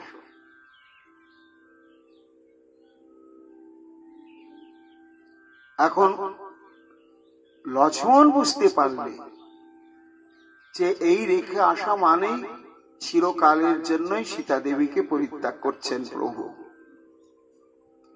আর আমি রাম সীতার যুগল রূপ কখনো দর্শন পাবো না। তখন তিনি চিন্তায় পড়ে গেলেন যে আমি যদি এই প্রভু রামচন্দ্রের আদেশ পালন করি, তাহলে চিরকাল যুগল দর্শন সেবা থেকে বঞ্চিত হব। আবার যদি আদেশ পালন না করি, সেটাও আমার ক্ষেত্রে কলঙ্ক হবে। তখন চিন্তা করতে করতে সার্বভৌম ভট্টাচার্য বলছেন, প্রভু, তখন লক্ষণ ওই কথাটাই মনে করলো, পরশুরামের কথা। হ্যাঁ, প্রহৃতং দিশদ্বৎ, ওহো, তাহলে তো পরশুরাম পিতার আদেশ পালন করেছিলেন, যতই কষ্ট হোক, পাপের ঘটনা হোক, গুরু আদেশ পালন করতেই হবে, তাহলে আমিও করি। তাই প্রত্যেক বৃহৎ অগ্রজ শাসনং তৎ আজ্ঞা গুরুনাং হি অবিচারেণ। লক্ষ্মণ তখন বুকে পাষাণ চাপা দিয়ে প্রভু রামচন্দ্রের আদেশকে মাথায় করে নিয়ে চিরজীবনের জন্য সীতা দেবীকে বনবাস দিয়ে চলে এলেন। তাহলে গুরুর আদেশ বলবান রূপে গ্রহণ করলেন লক্ষ্মণজি এবং পরশুরামজি। তা তোমার দ্বিধা কোথায় প্রভু? তুমি তো নিশ্চয় গ্রহণ করতে পারবে। তবে মহাপ্রভু তারে কইল অঙ্গীকার, আপন শ্রী অঙ্গ সেবার দিল অধিকার। গোবিন্দ, আজ থেকে এই শরীরটা আমি তোমার কাছে বেঁচে দিলাম। এই শরীরটাকে তুমি যদি রাখবার মনে করো রাখবে, না রাখবার মনে করো রাখবে না। তাকে সমস্ত অধিকার দিলে এবং মাঝে মাঝে দ্বার মানা হতো। মহাপ্রভু কারো উপরে কোন অবৈধ কিছু দেখলে দ্বার মানা করে দিতেন, মানে আমার কাছে আসতে পারবে না, আমার সঙ্গে দেখা করতে পারবে না, আমার গম্ভীরায় প্রবেশ করতে পারবে না। তখন কেউ যদি প্রবেশ করতে আসে বাধা দেয় কে? ওই গোবিন্দ দাস। এই জন্য তাকে দ্বারী বলা হয়েছে, যে না ভাই, প্রভুর আদেশ আছে, তুমি এসো না, তুমি দেখা করতে পারবে না। এই জন্য তাকে দ্বারী বলা হয়েছে। প্রভু প্রিয় ভিত্ত করি সবে করে মান, সকল বৈষ্ণবের গোবিন্দ করে সমাধান। ভক্তগণ বলছেন বৃন্দাবন দাস, এই জন্য আপনি মহাপ্রভুকে ওই দ্বারপাল গোবিন্দের নাথ বললেন, কিন্তু তার মধ্যে সেবার অধিকার তো মহাপ্রভু দিয়েছিলেন, সেবার নিষ্ঠাটাকে আমরা তো জানতে পারলাম না। তোমার গৌরকে যিনি নাথ বলছেন, সে গোবিন্দ দাসের যে গৌর সেবার নিষ্ঠা, সেটা যদি একটু জানতে পেতাম, তবে তো আমরাও বলতাম যে গোবিন্দ দাসের নাথ, হে গৌর তোমার জয় হোক। হ্যাঁ হ্যাঁ, সেটা উল্লেখ করেছেন কবিরাজ গোস্বামী পাদ চরিতামৃতের অন্তলীলায়। সভা লইয়া প্রভু কইল প্রসাদ ভোজন, সবাইকে বিদায় দিলা করিতে শয়ন। রথাগ্রে নৃত্য হয়েছে, খুব নাচিয়েছেন এবং নিজেও নেচেছেন। কেমন নেচেছেন? আলাদ চক্রবর্তী। অর্থাৎ মহাপ্রভু যখন মন্ডলাকারে নৃত্য করছেন তখন তার শরীরটাই দেখা যাচ্ছে না, মনে হচ্ছে যেন একটা গলিত স্বর্ণ পিণ্ড যেন ঘুরছে, এত পরিশ্রম হয়েছে। তা গোবিন্দ দাস তো সেটা অনুভব করেছেন যে আজকে প্রভুর কতটা পরিশ্রম হয়েছে, আজকে আমাকে বেশি করে সেবা করতে হবে, শরীরটা থেতলে গিয়েছে। তা প্রভু কখন শয়ন করেন? রাত্রিবেলা ভক্তগণ দেখা করতে আসেন, তাদের সঙ্গে দেখা সাক্ষাৎ করার পরে প্রসাদ পেয়ে শয়ন করেন। তা সভা লইয়া প্রভু কইল প্রসাদ ভোজন, সভাকে বিদায় দিল করিতে শয়ন। গম্ভীরার দ্বারে কইল আপনি শয়ন, গোবিন্দ আইলা করিতে পাদ সম্বাহন। এই গোবিন্দ দাসের সেবা নিষ্ঠা দৃষ্টান্ত। তা মহাপ্রভু প্রত্যেক দিন তো গম্ভীরার ঘরের মধ্যে প্রভু যেখানে মেঝেতে শয়ন, উনি তো খাট পালঙ্কে শয়ন করতেন না, মাটিতেই শয়ন করতেন। তা ভেতরেই শয়ন করেন। তো আজকে শরীর এতই ক্লান্ত শ্রান্ত অবশ বিবশ যে একেবারে ভেতরে ঢুকে গিয়ে শয়ন আর হলো না, এমন ভাবে শয়ন করলেন একেবারে দরজা ঝুলে। আর অপেক্ষা করে আছে গোবিন্দ দাস। প্রভুদেব ভোজন করে শয়ন করলেন। কি পরিশ্রম হয়েছে, আজকে আমাকে বেশিক্ষণ করে সংবর্ধন করতে হবে, সারা শরীর চরণ। কিন্তু এসে কি দেখছেন? সর্বকাল আছে এই সুদৃঢ় নিয়ম, প্রভু যদি প্রসাদ পাইয়া করেন শয়ন, গোবিন্দ আসিয়া করে পাদ সম্বাহন, তবে যায় প্রভু শেষ করেন ভোজন। এটা গোবিন্দ দাস অঙ্গ সেবক, তো এটা তার অপতিত নিয়ম। রাত্রিবেলা মহাপ্রভু প্রসাদ পেয়ে সে শয়ন করলে আগে মহাপ্রভুর অঙ্গ সংবর্ধন, চরণ সংবর্ধন করে যখন মহাপ্রভু ঘুমিয়ে পড়েন, বুঝতে পারেন যে এবার মহাপ্রভু ঘুমিয়ে গেলেন, তখন ওই মহাপ্রভুর অধরামৃত যত্ন করে রেখে দেয়। এই প্রভুর শয়ন করলে নিশ্চিন্তে তখন গিয়ে প্রসাদ গ্রহণ করে গোবিন্দ বিশ্রাম করে। এটা তার চিরকালেরই নিয়ম। এখন সেই নিয়ম অনুসারে আগে এসেছে। সব দ্বার জুড়ি প্রভু করিয়াছেন শয়ন, ভিতরে যাইতে নারে গোবিন্দ করে নিবেদন। এমন ভাবে শয়ন করেছেন, চরণগুলো ভেতরে। চরণ তো সেবা করতে হবে, কিন্তু আমাকে ভেতরে ঢুকতে হবে, কিন্তু ঢোকার উপায় নাই। ঢুকতে গেলে প্রভুর উপর দিয়ে যেতে হবে, সেটা তো কিছুতেই সম্ভব নয়। তাই এসে হরিবোল হরিবোল বলছে। মহাপ্রভু তো ভীষণ ক্লান্ত। হে গোবিন্দ, কি বলছো? এক পা সমরে দেহ ভিতর যাইতে, একটুখানি যেতে দাও প্রভু, একটু তুমি পাশ হও, একটু কাত হও, তাহলে আমি ফাঁক পাবো দরজাটার, আমি ওর মধ্যে চলে যাব। মহাপ্রভু কহে শক্তি নাই অঙ্গ চালাইতে, আমার আর নড়াচড়ার কোনো ক্ষমতা নাই গোবিন্দ, আমি এই পড়ে গিয়েছি তো পড়েই গিয়েছি। সে কি প্রভু, আমি অন্য কাজে তো ভেতরে যেতে চাইছি না। গোবিন্দ কহে করিতে চাহি পাদ সম্বাহন, আমি তোমার চরণ সেবা করবার জন্যই তো ভেতরে যাব প্রভু। প্রভু কহে করো বা না করো লয় তোমার মন। ভাই আমি নড়তে পারবো না, তুমি করলে করবে, না করলে না করবে, তাতে আমার তোমার প্রতি যে আমি রুষ্ট তুষ্ট এরকম কোনো ব্যাপার নেই, ওটা তোমার ব্যাপার।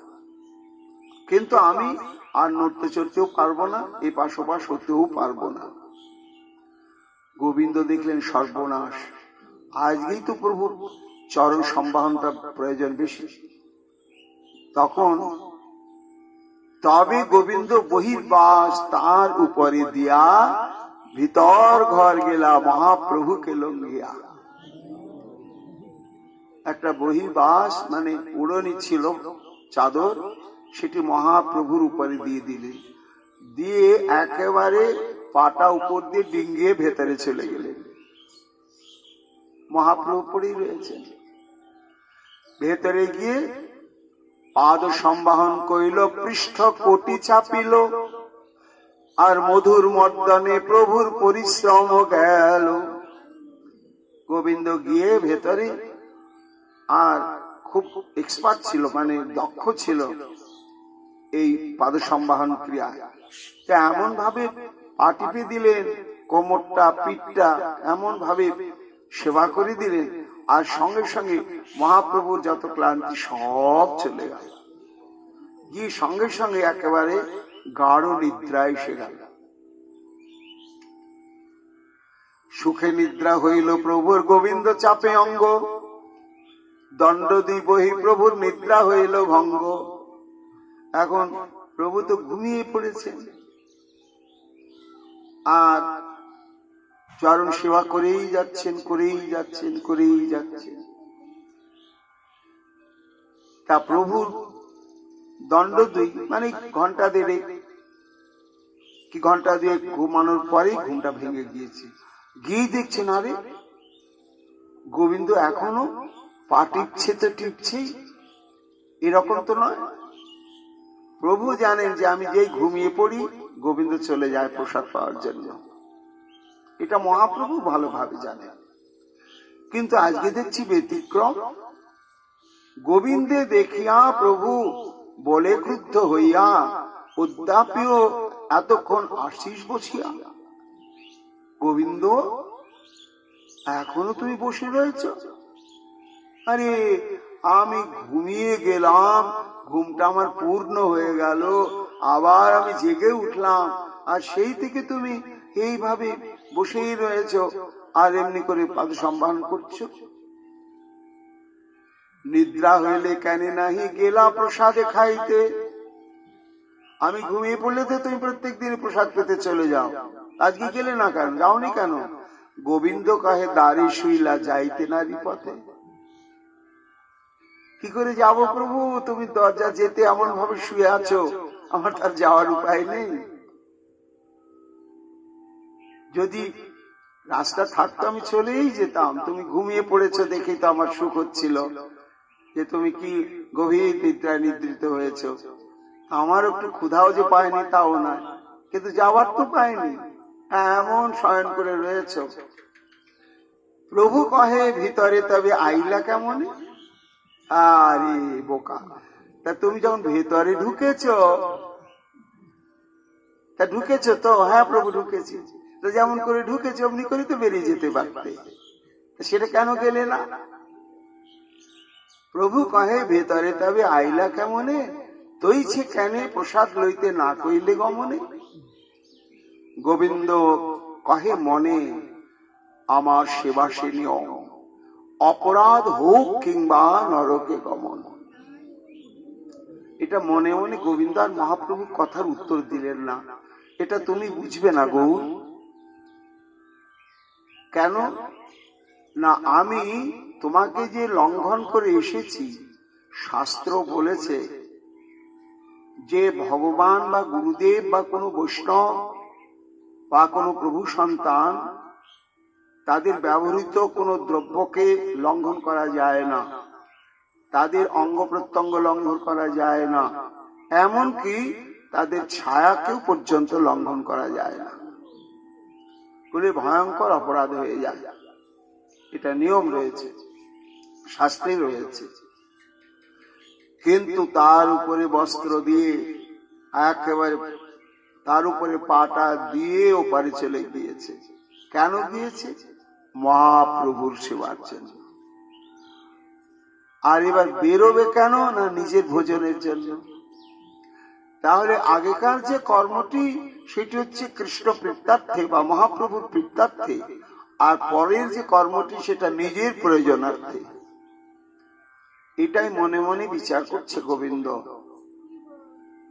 সেবা লাগে কোটি অপরাধে নাহি গনি, স্বনিমিত্তে অপরাধ অভাসে ভয় মানি। গোবিন্দ কাঁদছে আর বলছে প্রভু তুমি তো বুঝবে না যে আমি তোমার উপর দিয়ে ডিঙ্গি এসেছি তোমার সুখের জন্য, আর আমি যাব সেটা আমার প্রয়োজন সাধনের জন্য। তো এই যে আমার প্রয়োজন সাধনের জন্য এই ডিঙ্গিয়ে যাওয়া কেন? ডিঙ্গিয়ে যাওয়ার কথাটা মনে হলেই মনে হচ্ছে আমার ভয়ঙ্কর অপরাধ হয়ে গেল। এই জন্য আমার পক্ষে তো যাওয়া সম্ভব নয়। এত সব মনে করি গোবিন্দ রহিলা, প্রভু যে পুছিলা তার উত্তর না দিলা। প্রত্যহ প্রভুর নিদ্রা আইলে যায় প্রসাদ লইতে, সে দিবসের শ্রম জানি রহিলা চাপিতে। যাইতেও পথ নাই যাইবে কেমনে, মহা অপরাধ হয় প্রভুর লঙ্ঘনে। এই সব হয় ভক্তি শাস্ত্রের সূক্ষ্ম ধর্ম, চৈতন্যের কৃপায় জানে এই ধর্ম বর্ম। বৃন্দাবন দাস ঠাকুর বলছেন ভক্তগণ দেখলে তো যে গোবিন্দের নাথ যে আমার মহাপ্রভু, কেন না গোবিন্দের সেবানিষ্ঠাটা কত বড়, কত গভীর তাৎপর্যপূর্ণ। সেই গোবিন্দের প্রেমে যিনি বাঁধা গম্ভীরায়, এমন যে প্রভু তোমার নিত্য জয় হোক জয় হোক জয় হোক এই বলে মঙ্গলাচরণে ভক্তের নাম সহ ভগবানের জয় ঘোষণা করছেন। তা জয় শ্রী গোবিন্দ দ্বারো পালকের নাথ। মহাপ্রভু যেন সামনে এসে দাঁড়িয়েছেন। কেন না ভক্তের নাম জুড়ে আমাকে ডেকেছে, তো ওই জন্য আমি না এসে থাকতে পারি না। আমাকে যদি আমার নাম দিয়ে শুধু কেউ ডাকে তা আমি আসি বা না আসি সন্দেহ থাকে, আর আমার সঙ্গে যদি আমার ভক্তের নাম জুড়ে দিয়ে কেউ ডাকে তখন আমি না এসে থাকতেই পারি না। তাই তুমি যে গোবিন্দের নাথ বলে আমায় ডাকলে, চলে এলাম। কি জন্য আমায় ডাকছো? ডাকছি প্রভু, একটা আবদার আছে। কি? জীব প্রতি করো প্রভু শুভ দৃষ্টিপাত। আমি গ্রন্থ লিখতে চলেছি জীবের কল্যাণের জন্য। তাই হে গোবিন্দের নাথ, তুমি গৌর হরি, একটু সমগ্র জীবের প্রতি তুমি শুভ কৃপা দৃষ্টিপাত করো। এই কৃপা দৃষ্টিপাত যেন যত কলিযুগ ততদিনই যেন থাকে। তুমি প্রকট থাকো বা না থাকো, তোমার নিত্য শাশ্বত এই কৃপা দৃষ্টিপাত যেন কলি প্রত্যেকটা জীবের উপরে চিরকাল দিবানিশি থাকে। এটাই তোমার কাছে চাইবার। তখন মহাপ্রভু এসে বললেন তথাস্তু। তখন গ্রন্থ আরম্ভের জন্য প্রবৃত্ত হলেন।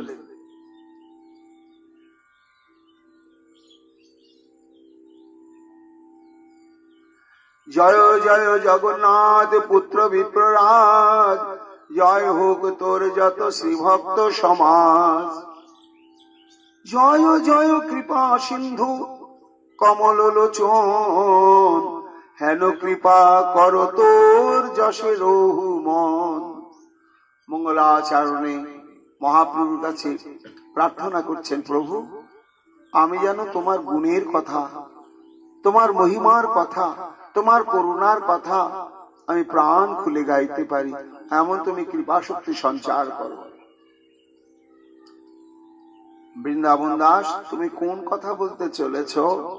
ও এই দেখো শোনো, আদি খণ্ডে শোনো ভাই চৈতন্যের কথা, বিদ্যার বিলাস প্রভু করিলেন যথা। এই যে নিত্যানন্দ প্রসঙ্গ আমরা এতদিন ধরে শ্রবণ করলাম, আমরা ছিলাম কোথায়? না ওই যে গঙ্গাদাস পণ্ডিতের টোলে মহাপ্রভুকে ভর্তি করে দিয়ে আসার পরে সেই সময় মহাপ্রভুর যে বিদ্যা চর্চা, ওইখানেই কিন্তু আমরা আছি। এবার মাঝখানে নিত্যানন্দ প্রসঙ্গ এতক্ষণ বৃন্দাবন দাস ঠাকুর বলার পরে আবার এই পূর্ব প্রসঙ্গে ফিরে এলেন। এতদিনে মহাপ্রভু অনেক বিদ্যা অর্জন করেছেন এবং উপাধি প্রাপ্ত হয়েছেন। শুধু তাই নয়, তিনি গঙ্গাদাস পণ্ডিতের প্রতিনিধি পর্যন্ত হয়ে গেছেন। গঙ্গাদাস পণ্ডিত আর নিজে উদ্ধাপনা করেন না, বসে থাকেন আর বলেন যাও ওই গৌরাঙ্গের কাছে যাও, নিমাই পণ্ডিতের কাছে যাও, আমিও যা পারবো না ও তোমাদের সব শিখিয়ে দেবে। সেই যে বিদ্যাবিলাসের প্রসঙ্গে আবার ফিরে এলেন বৃন্দাবন দাস। হেন মতে নবদ্বীপে শ্রী গৌর সুন্দর, রাত্রি দিন বিদ্যার রসে নাহি কই অবসর। মহাপ্রভু যখন যে সাধনায় ডোবেন, জগৎকে দেখান এইভাবেই ডুবতে হয়। সর্বক্ষণ ওই অধ্যয়ন, অধ্যাপনা, গ্রন্থানুশীলন আর গ্রন্থ বিচার, এছাড়া আর কোনো অভিনিবেশই নেই। উষাকালে সন্ধ্যা করি ত্রিদশের নাথ, পড়িতে চলেন সর্বশিষ্য গণসার। ব্রাহ্মমূর্তে গাত্রোত্থান করে, গঙ্গা স্নানাদি করে, পূজা অর্চন আহ্নিক তর্পণ সমাধা করে ওই চলে যান গঙ্গাদাস পণ্ডিতের টোলে। আসিয়া বৈশেন গঙ্গা দাসের সভায়, পক্ষ প্রতিপক্ষ প্রভু করেন সদায়। প্রভু স্থানে পুঁথি চিনতে নাহি যে যে জন, তাহারে সে প্রভু কদর্থে নয়নুক্ষণ।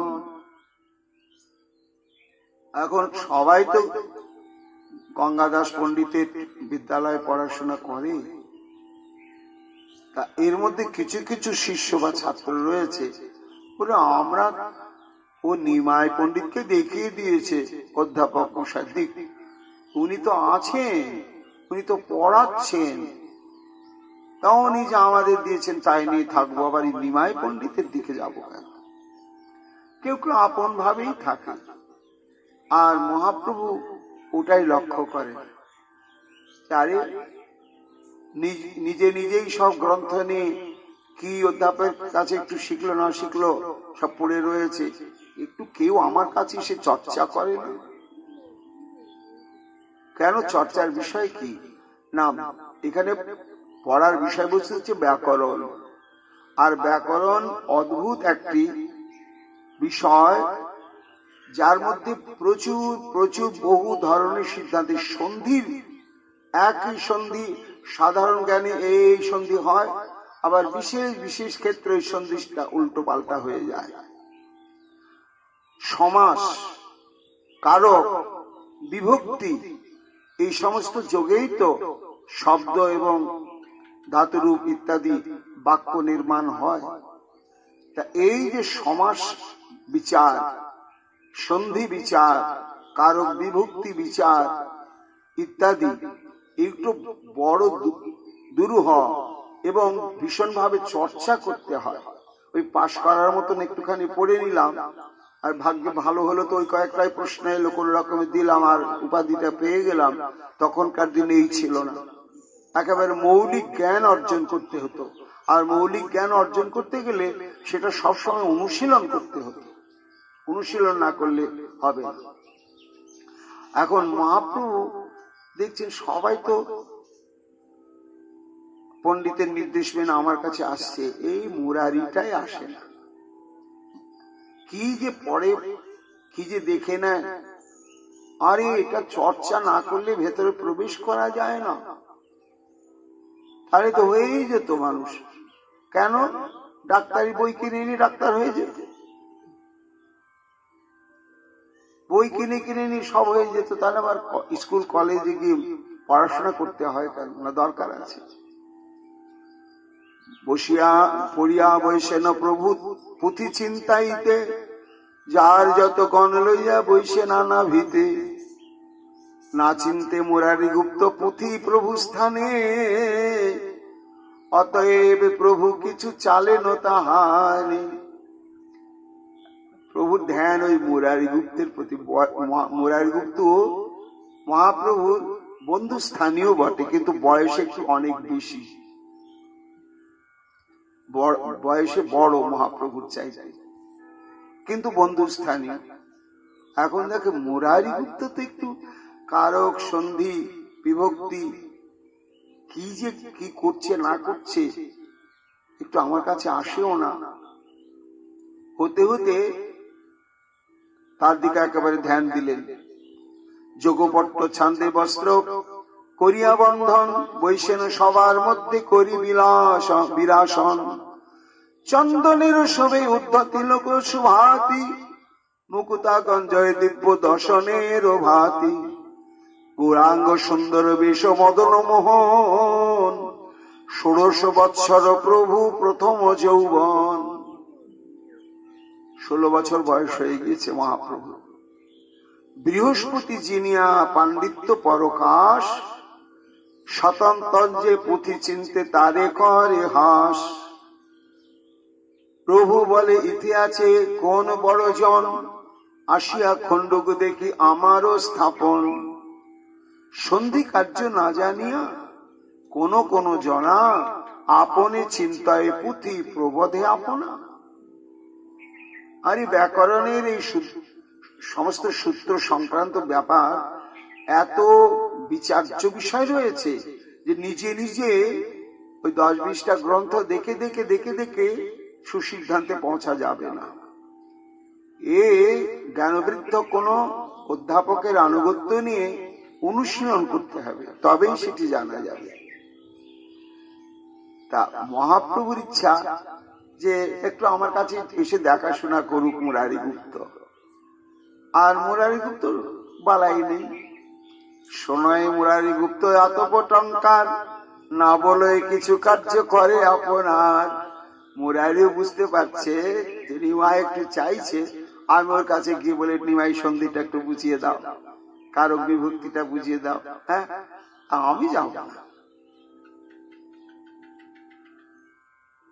তথাপিও প্রভু তারে চালেন সদায়, সেবক দেখিয়া প্রভু সুখী দ্বিজ রায়। শেষে মহাপ্রভু একদিন মুরারিকে ডেকে বললেন, ও মুরারি, প্রভু বলে, বৈদ্য তুমি ইহা কানে পড়ো, লতা পাতা নিয়ে গিয়া রুগী করো দড়। জাতিতে বৌদ্ধ তো কবিরের, মুরারি গুপ্তের বাবা ঠাকুর দাদা তারা আমল থেকে ওই বাড়িতে সব লতা পাতা শেকড় বাকড় ইত্যাদি নিয়ে ওই ওষুধ তৈরি আর রুগীপত্র দেখা, এটা চিরকালই ওদের বংশের নিয়ম। তাই মহাপ্রভু বলছেন, কি প্রয়োজন পড়াশোনা, কবিরেজ লতা পাতা নিয়ে যাও, দেখো কোন রোগী এসছে, তাকে তাড়াতাড়ি সুস্থ করার ব্যবস্থা করে দাও। রোগ তো অনেক রকম, সাধ্য, দুঃসাধ্য, অসাধ্য রোগ। সাধ্য রোগ অল্প চিকিৎসা করলে সেরে যায়, আর দুঃসাধ্য রোগ বহুদিন চিকিৎসা করতে হয়। আর কতগুলো আছে অসাধ্য রোগ, তদানীন্তন কালে, সেগুলো বড় বড় সমস্ত যারা বেদজ্ঞ, যারা বেদ অধ্যয়ন করে আয়ুর্বেদ শাস্ত্র অধিগত করেছেন, তারা নারী দিকে বুঝতেন এটা অসাধ্য ব্যাধি। তখন তারা বলেই দিতেন যে ভগবানের নাম করো, আর কিছু করবার নেই। এই সব তো তোমার ব্যাপার, তুমি ব্যাকরণের কি বুঝবে? তাই তো একা একাই বসে থাকো, কোনোদিন আমার কাছে কিছু জিজ্ঞাসাই করতে আসো না। ব্যাকরণ শাস্ত্র এই বিষমের অবধি, কপপিত্ত অজীর্ণ ব্যবস্থা নাহি ইতি। এটা ব্যাকরণ। আর তুমি দেখছো যে এটা কবিরাজি বই, এর মধ্যে জ্বর হলে কি ওষুধ লাগবে, সর্দি হলে কি, কাশি হলে কি, হাঁপানি হলে কি, এটা ব্যাকরণ। এই ব্যাকরণে যদি কারো উৎপত্তি জ্ঞান এসে যায়, হয়ে গেল তার সব। মনে মনে চিন্ত তুমি কি বুঝিবে ইহা, ঘরে যাও তুমি রোগী দঢ় করো গিয়া। তোমায় টলে আসার কোনো কাজ নেই। রুদ্র অংশ মুরারি পরম খরতর, তথাপি নহিল ক্রোধ দেখি বিশ্বম্ভর। বৃন্দাবন দাস বলছেন, রুদ্র অংশ মুরারি। মুরারিকে ত্রেতা যুগের হনুমান, সাক্ষাৎ হনুমান। আর এই হনুমানের মধ্যে রুদ্রদেবের অংশ রয়েছে। তা রুদ্র হচ্ছে ক্রোধের দেবতা। এই জন্য মুরারির মধ্যে যে ক্রোধ নেই তা নয়, যথেষ্ট আছে, কিন্তু প্রকাশ করলেন না। তথাপি নহিল ক্রোধ দেখি বিশ্বম্ভর। প্রত্যুত্তর দিল কেনে, বড় তো ঠাকুর, সবারে চালো দেখি গর্ব হব চুর।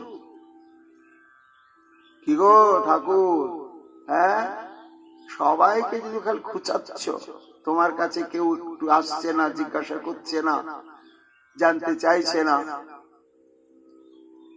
এটা ঠিক নয়। সবাই এটা ভালো চোখে যে নেবে তা তো নয়। এতে তোমার একটা অহংকারী প্রচার হচ্ছে যে তোমার চাইতে বড় পণ্ডিত আর ব্যাকরণী আর কেউ নেই। সূত্রবৃত্তি পাঁজি টিকা যত হেন করো, আমা জিজ্ঞাসিয়া কি না পাইলা উত্তর। তুমি আমাকে নিয়ে সমালোচনা করছো কেন? কোনদিন আমাকে ব্যাকরণের কোন তত্ত্ব নিয়ে জিজ্ঞাসা করেছ? তা তো করো। জিজ্ঞাসা করে যদি সঠিক উত্তর না পেতে, তাহলে বলতে যা লতা পাতা নিয়ে কবিরাজি করবে। তুমি তো আমার সঙ্গে কোনোদিন বাতচিতই করনি, কোন কিছু জিজ্ঞাসাই করনি। বিনা জিজ্ঞাসিয়া বলো কি জানিস তুই, ঠাকুর ব্রাহ্মণ তুমি কি বলিব মুই। আমি তো বামন, তোমাকে আমি কিছু বলতে পারছি না। প্রভু বলে ব্যাখ্যা করো, আজি যে পড়িলা। ব্যাখ্যা করে গুপ্ত প্রভু খণ্ডিতে লাগিলা। তাই নাকি? দেখি আজকে কি কি পড়েছো বলো। আর সেগুলোকে খণ্ডন করতে লাগলে মহাপ্রভু। তো যত যত মহাপ্রভু খণ্ডন করছেন, একেবারে এমন ভাবে সেগুলোকে আবার পুনর্বার স্থাপন করছেন, আর মহাপ্রভু সেটাকে কাটতেই পারছেন না। ব্যাখ্যা করে গুপ্ত প্রভু খণ্ডিতে লাগিলা। গুপ্ত বলে এক অর্থ, প্রভু বলে আর। প্রভু ভৃত্যে কেহ কারে নারে চিনিবার। কৃপা শক্তি তো আগেই হয়েছে মুরারি গুপ্তের প্রতি মহাপ্রভুর, ওটা পড়াশোনা আরম্ভের আগে শৈশবকাল। বিশেষ কৃপা প্রাপ্ত হয়েছেন মহাপ্রভু। সেই জন্য কৃপা শক্তিতে তার মহাপ্রভুর যে জ্ঞান, সেই জ্ঞানটা সঞ্চারিত হয়েছে তোমার এই গুপ্তের মধ্যে। প্রভুর প্রভাবে গুপ্ত পরম পণ্ডিত, মুরারি ব্যাখ্যা শুনি প্রভু হন হরসে। খুব আনন্দ হয়ে গেল মহাপ্রভু, যাক যাক মুরারি, তাহলে তুমি আমাদের ধ্যান দিয়ে আছো নিশ্চয়। অন্যান্যের সঙ্গে আমি যা কিছু আলোচনা করি সেগুলো শুনতে শুনতে তোমার ধারণা হয়ে গিয়েছে। এই শেষ সন্তোষে দিলেন তার অঙ্গে পদ্ম হস্ত, মুরারির দেহ হইল আনন্দ সমস্ত। যেই স্পর্শ করলেন, আহা, স্পর্শ মাত্রের সমস্ত শরীরে এক অনির্বচনীয় আনন্দের শিহরণ শিরা উপশিরাকে একেবারে যেন উথাল পাথাল করে উঠল। চিন্তায় মুরারি গুপ্ত আপন হৃদয়ে, প্রাকৃত মনুষ্য কবু এ পুরুষ নহে। সেই স্পর্শ পেয়ে মুরারি গুপ্ত চিন্তা করছে, এ তো সাধারণ মানুষ নয়। তখন মনে পড়ে গেল, ও আমিও তো বেভুল হয়ে গিয়েছিলাম, এ তো তোমারই মায়া। ছোটবেলায় তো তোমার তত্ত্ব আমি অবহিত হয়েছি, আর তুমি সেটা কৃপা করে জানিয়েছ। কবে না মহাপ্রভু তখনও পড়াশোনা তেমন আরম্ভ করেননি বাড়িতে, কিন্তু মহাপ্রভুর সৌন্দর্য মানে শিশু নিমায়ের সৌন্দর্য মাধুর্য এবং তার ছোটখাটো কিছু অলৌকিক লীলা প্রসঙ্গ নিয়ে আস্তে আস্তে সমাজে নানা জনশ্রুতি ছড়িয়েছে। সেই সম্ভব মুরারি গুপ্তের কানে গিয়েছে। তো বয়সে বড়, তো তার আগে থেকে পড়াশোনা করে। আর মুরারি গুপ্ত তো হচ্ছে হনুমান রাম ভক্ত, তাই এরা যোগ বাশিষ্ঠ রামায়ণটি চর্চা করে, অর্থাৎ যোগক্রিয়া, প্রাণায়ামাদি, নির্বিশেষ ব্রহ্মতত্ত্ব এই সমস্ত রয়েছে। সবে মিলি খেলা খেলে গুপ্ত বেজা হেন কালে, সেই পথে আইলায় আচম্বিত। তার যত নিজজন সঙ্গে করে আগমন, জ্ঞান পথে বিচারে পণ্ডিত। ছোট্ট নিমাই সব এক গাদা বালকদের নিয়ে রাস্তার ধারে সব খেলা খেলছে। আর সেই সময় মুরারি গুপ্ত তার কিছু প্রিয়জনকে নিয়ে শাস্ত্র চর্চা করতে করতে রাস্তা দিয়ে যাচ্ছে। তার যোগ বাশিষ্ঠ রামায়ণ পড়ে, তো ওই তত্ত্বটা বুঝাচ্ছে। তখন ভক্তির রাজ্যে প্রবেশ করেনি মুরারি, জ্ঞান রাজ্যে। বলে দেখো ভাই, এই সবই জগ মায়া, বুঝলে কেন? যা দেখছো সবই মায়া। মহাপ্রভু শিশু নিমায় তাকিয়ে দেখছেন। দেখতে দেখতে তখন ওই মুরারি গুপ্ত যা যা করে, যা যা বলে, মহাপ্রভু অমনি করে নকল করে বলছেন, ভঙ্গি করে। মহাপ্রভু বলছেন, ভাই দেখো দেখো সবই মায়া। ব্রহ্ম সত্যম জগৎ মিথ্যা, জগতে ব্রহ্মই সত্য, আর যা দেখছো সবই মিথ্যা। মহাপ্রভু হাত টানে বলছেন, ব্রহ্মই সত্য, জগতে আর যা যা বলছে পেছনে পেছনে মহাপ্রভু অমনি করে মুখটা নাড়াচ্ছে, হাত নাড়াচ্ছে, আর বলতে বলতে যাচ্ছে। হঠাৎ মুরারি গুপ্ত ভাবছে, কে রে, আমাকে ভ্যাংচাচ্ছিটা কে? যার সঙ্গে অনুমানে যোগশাস্ত্র ব্যাখ্যানে করশির করিয়া চালন, দেখি বিশ্বম্ভর রায়, তার পাছে পাছে যায় অনুসরী গমন বচন। দেখি বৌদ্ধ মুরারি কটাক্ষে তিলেক হেরি, পুনু করে যোগের বাখান, সেই মতো বিশ্বম্ভরে যোগের ব্যাখ্যানও করে, তেনে রাড়ে হাত তেন মুখ খান।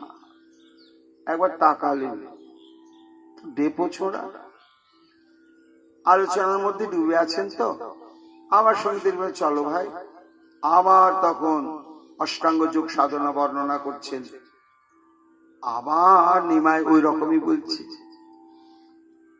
এই মতো বেরি বেরি পরিহাসে গৌর হরি, শিশুগণ সংগতি করিয়া, দেখিয়া মুরারি বৌদ্ধ নিজ আচরণে বেদ্য, কুবচন কহিল রুষিয়া। সহ্যার হলো না, দাঁড়িয়ে বলে, কিরিটা অদ্ভুত, শিক্ষা দীক্ষা বোধ নেই। একে আমার সমবয়স্ক যে আমার সঙ্গে কৌতুক করছে, এ তো আমাকে তাচ্ছিল্য করছে। কেউ বললে এই তো নিমাই জগন্নাথ মিশ্র। ও তাই বটে, এর ছাড়িকে বলে ভালো, দেখিলে তো ছাওয়ালো, মিশ্র পুরন দর্শিত এই সর্বত্র শুনিয়ে কথা, ইহারে যে গুণগাথা, ভালো নাম ইহারও নিমাই। এই নিমাই পণ্ডিত, নিমাই জগন্নাথ মিশ্রের ছেলে। এই রাম রাম রাম।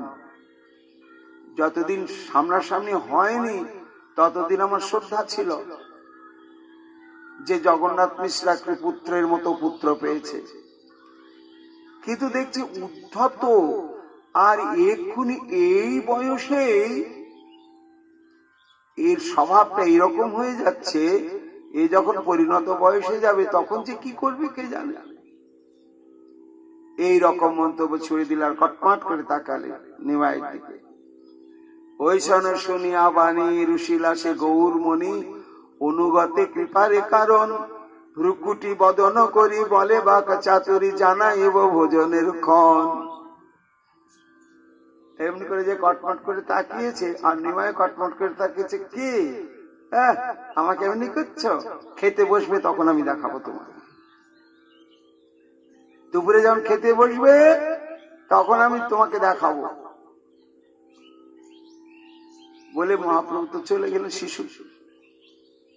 আর মুরারি গুপ্ত ভাবলি ধু বাচ্চা ছেলে কি বললো বলুকা। শুনি বিশ্বম্বর বাণী মুরারি সে মনে গনি, ঘরে গেলা বিস্মিত হিয়ায়, গৃহ কার্যে ব্যাপৃতে পাশরিল আনচিতে, হইল সবে ভোজন সময়। কিছুক্ষণ ভাবলো যে ছেলেটা এত সুন্দর দেখতে, চারিদিকে সুখ্যাতি, কিন্তু এইরকম আচরণটা অভদ্র আচরণ, এটা ঠিক নয়। আবার কেমন একবার শাসাচ্ছে, দুপুর বেলা খেতে বসলে দেখিয়ে দেবো মজা, কি দেখাবে? এসব চিন্তা ভাবনা করে বাড়িতে গিয়ে আবার রুগীপত্র দেখতে দেখতে কথাটা ভুলেই গেছে, মনেই নেই। দুপুর হয়ে গিয়েছে, এবার নিজের কীর্তাদি সমাধা করে সবে বসেছে ভোজনে। মুরারি গুপ্তের ঘরে গেলা নিজ অভ্যন্তরে, ভোজন করো এ বৈদ্যরাজ, মেঘ গম্ভীর নাদে নিজ মন পরসাদে, মুরারি বলিয়া দিল ডাক। এখন মুরারি গুপ্ত তার স্বপ্ন ভাবেননি, ভুলেও গিয়েছেন, উনি আপন ভাবে খেতে বসেছেন। আর একেবারে ল্যাংটো পুটো হয়ে সেখানে গিয়ে হাজির। মুরারি তো ভোজনের আবেশে রয়েছেন, আর গলাটাকে গম্ভীর করে বলছে মুরারি, যেন মুরারি বাপ ঠাকুর ডাকছে। ডাকটা শুনছি চেনা ডাক, আবার এত ভারী গলায় বলছি যেন একেবারে মাতব্বর। স্বর শুনি সমরিল গোরাচাঁদ, যে কহিল গুপ্ত বেজা চমকিত চিত। এই রে, এই তো খাওয়ার সময় আসবে বলেছিল, ঠিক এসেছে, এসেছে, ভালো এসেছে। তবে সে গৌর হরি কি করো বলি, সেইখানে হইল উপনীত। ও গুপ্ত, ও মুরারি গুপ্ত, আরে ও বৌদ্ধ ঠাকুর, কি করছো গো, কি করছো গো? বলতে বলতে একদম কাছাকাছি চলে এসেছে। আর মুরারি গুপ্ত দেখছি তার স্ত্রীও কাছে নেই। যাক, ছেলেটা যখন হঠাৎ করে এসেছে দুপুর বেলা বাড়িতে, একটু বসতে তো দেওয়া দরকার। একটু ব্যস্ত হয়ে গিয়েছেন খেতে খেতে।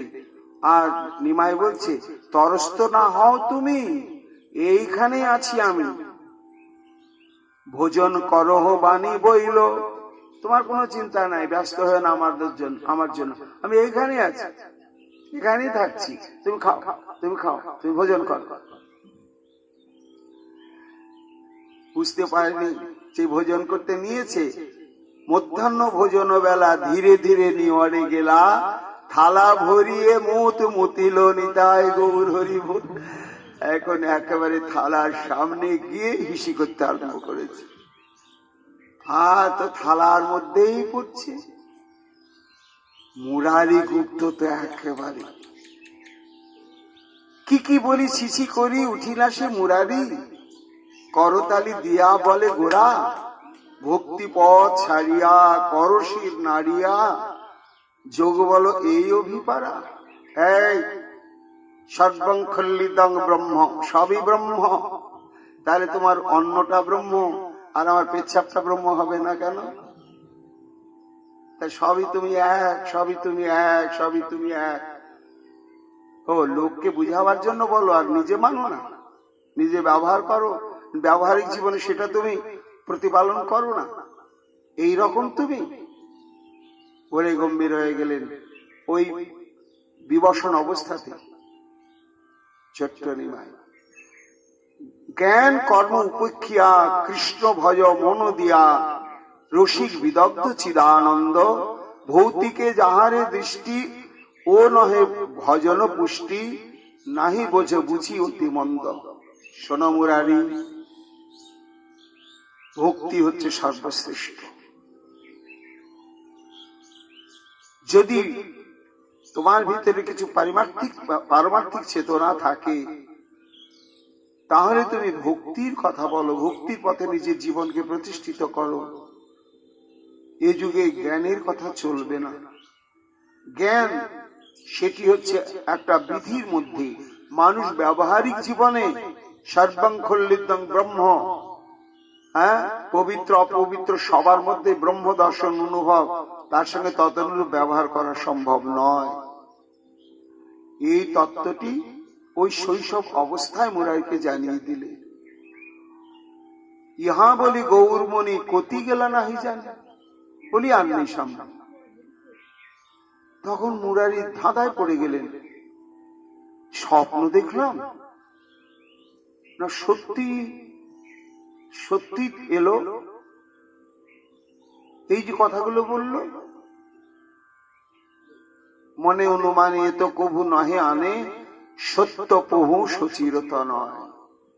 তাহলে সচির যে পুত্র এটি সাধারণ নয়।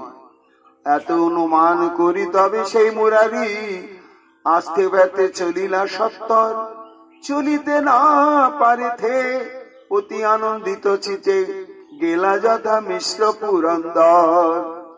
তাড়াতাড়ি মুখটুক ধুয়ে ছুটলেন সচি মায়ের অঙ্গনে, যে সত্যি নিমায় আমার এখানে এসেছিল, কি অবস্থায় আছে দেখি তো। দৌড়াতে দৌড়তে গিয়ে উপস্থিত, কিন্তু পারছে না। ওই যে গম্ভীরনাথের কয়েকটি কথা বলেছে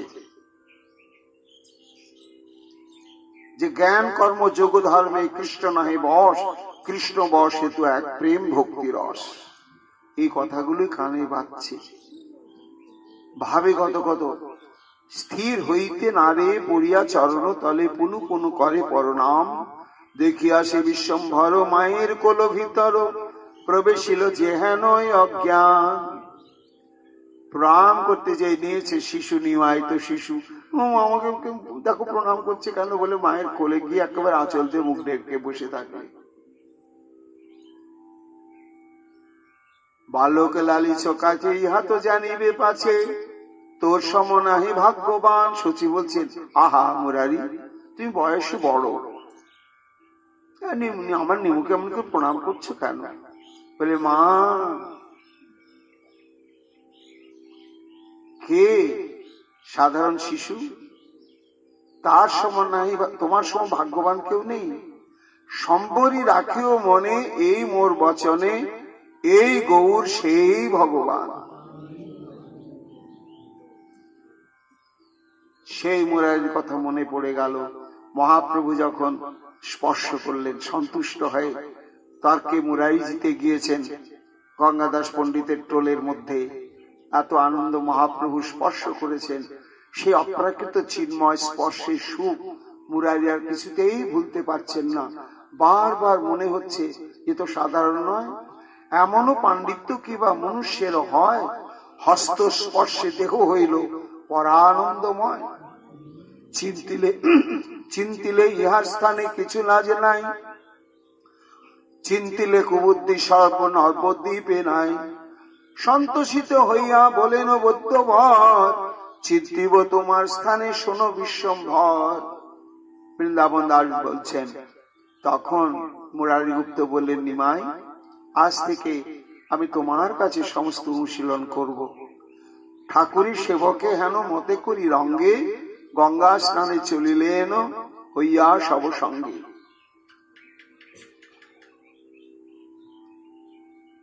মুকুন্দ সঞ্জয় বড় মহাভাগ্যবান, যাহার আলোয় বিদ্যা বিলাসের স্থান।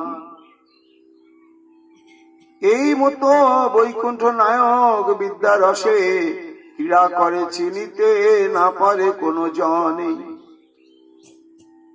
এইভাবে মহাপ্রভু বিদ্যা অধ্যয়ন কালে অদ্ভুত অদ্ভুত লীলা প্রসঙ্গ বিস্তার করতে শুরু করলেন। এর পরবর্তী প্রসঙ্গ আগামীকাল আমরা আবার শ্রবণ কীর্তন করব। আজকের মতো আমাদের চৈতন্য ভাগবত প্রসঙ্গ এখানে বিশ্রাম লাভ করছে। নিতাই গৌর হরি বল, নিতাই গৌর হরি বল। নরহরি প্রাণ গোরা গৌরাঙ্গ হে, গোরা গোরা গোরা গোরা গৌরাঙ্গ হে। গরব করে গাইব মোরা গৌরাঙ্গ হে, আমার তোমার সবার গোরা গৌরাঙ্গ হে। পতিত পাবন গোরা গৌরাঙ্গ হে, অধম তারুণ গোরা গৌরাঙ্গ হে। দুর্বলের বল গোরা গৌরাঙ্গ হে, অগতির গতি গোরা গৌরাঙ্গ হে। হা গোরা প্রাণ গোরা, হা গোরা প্রাণ গো।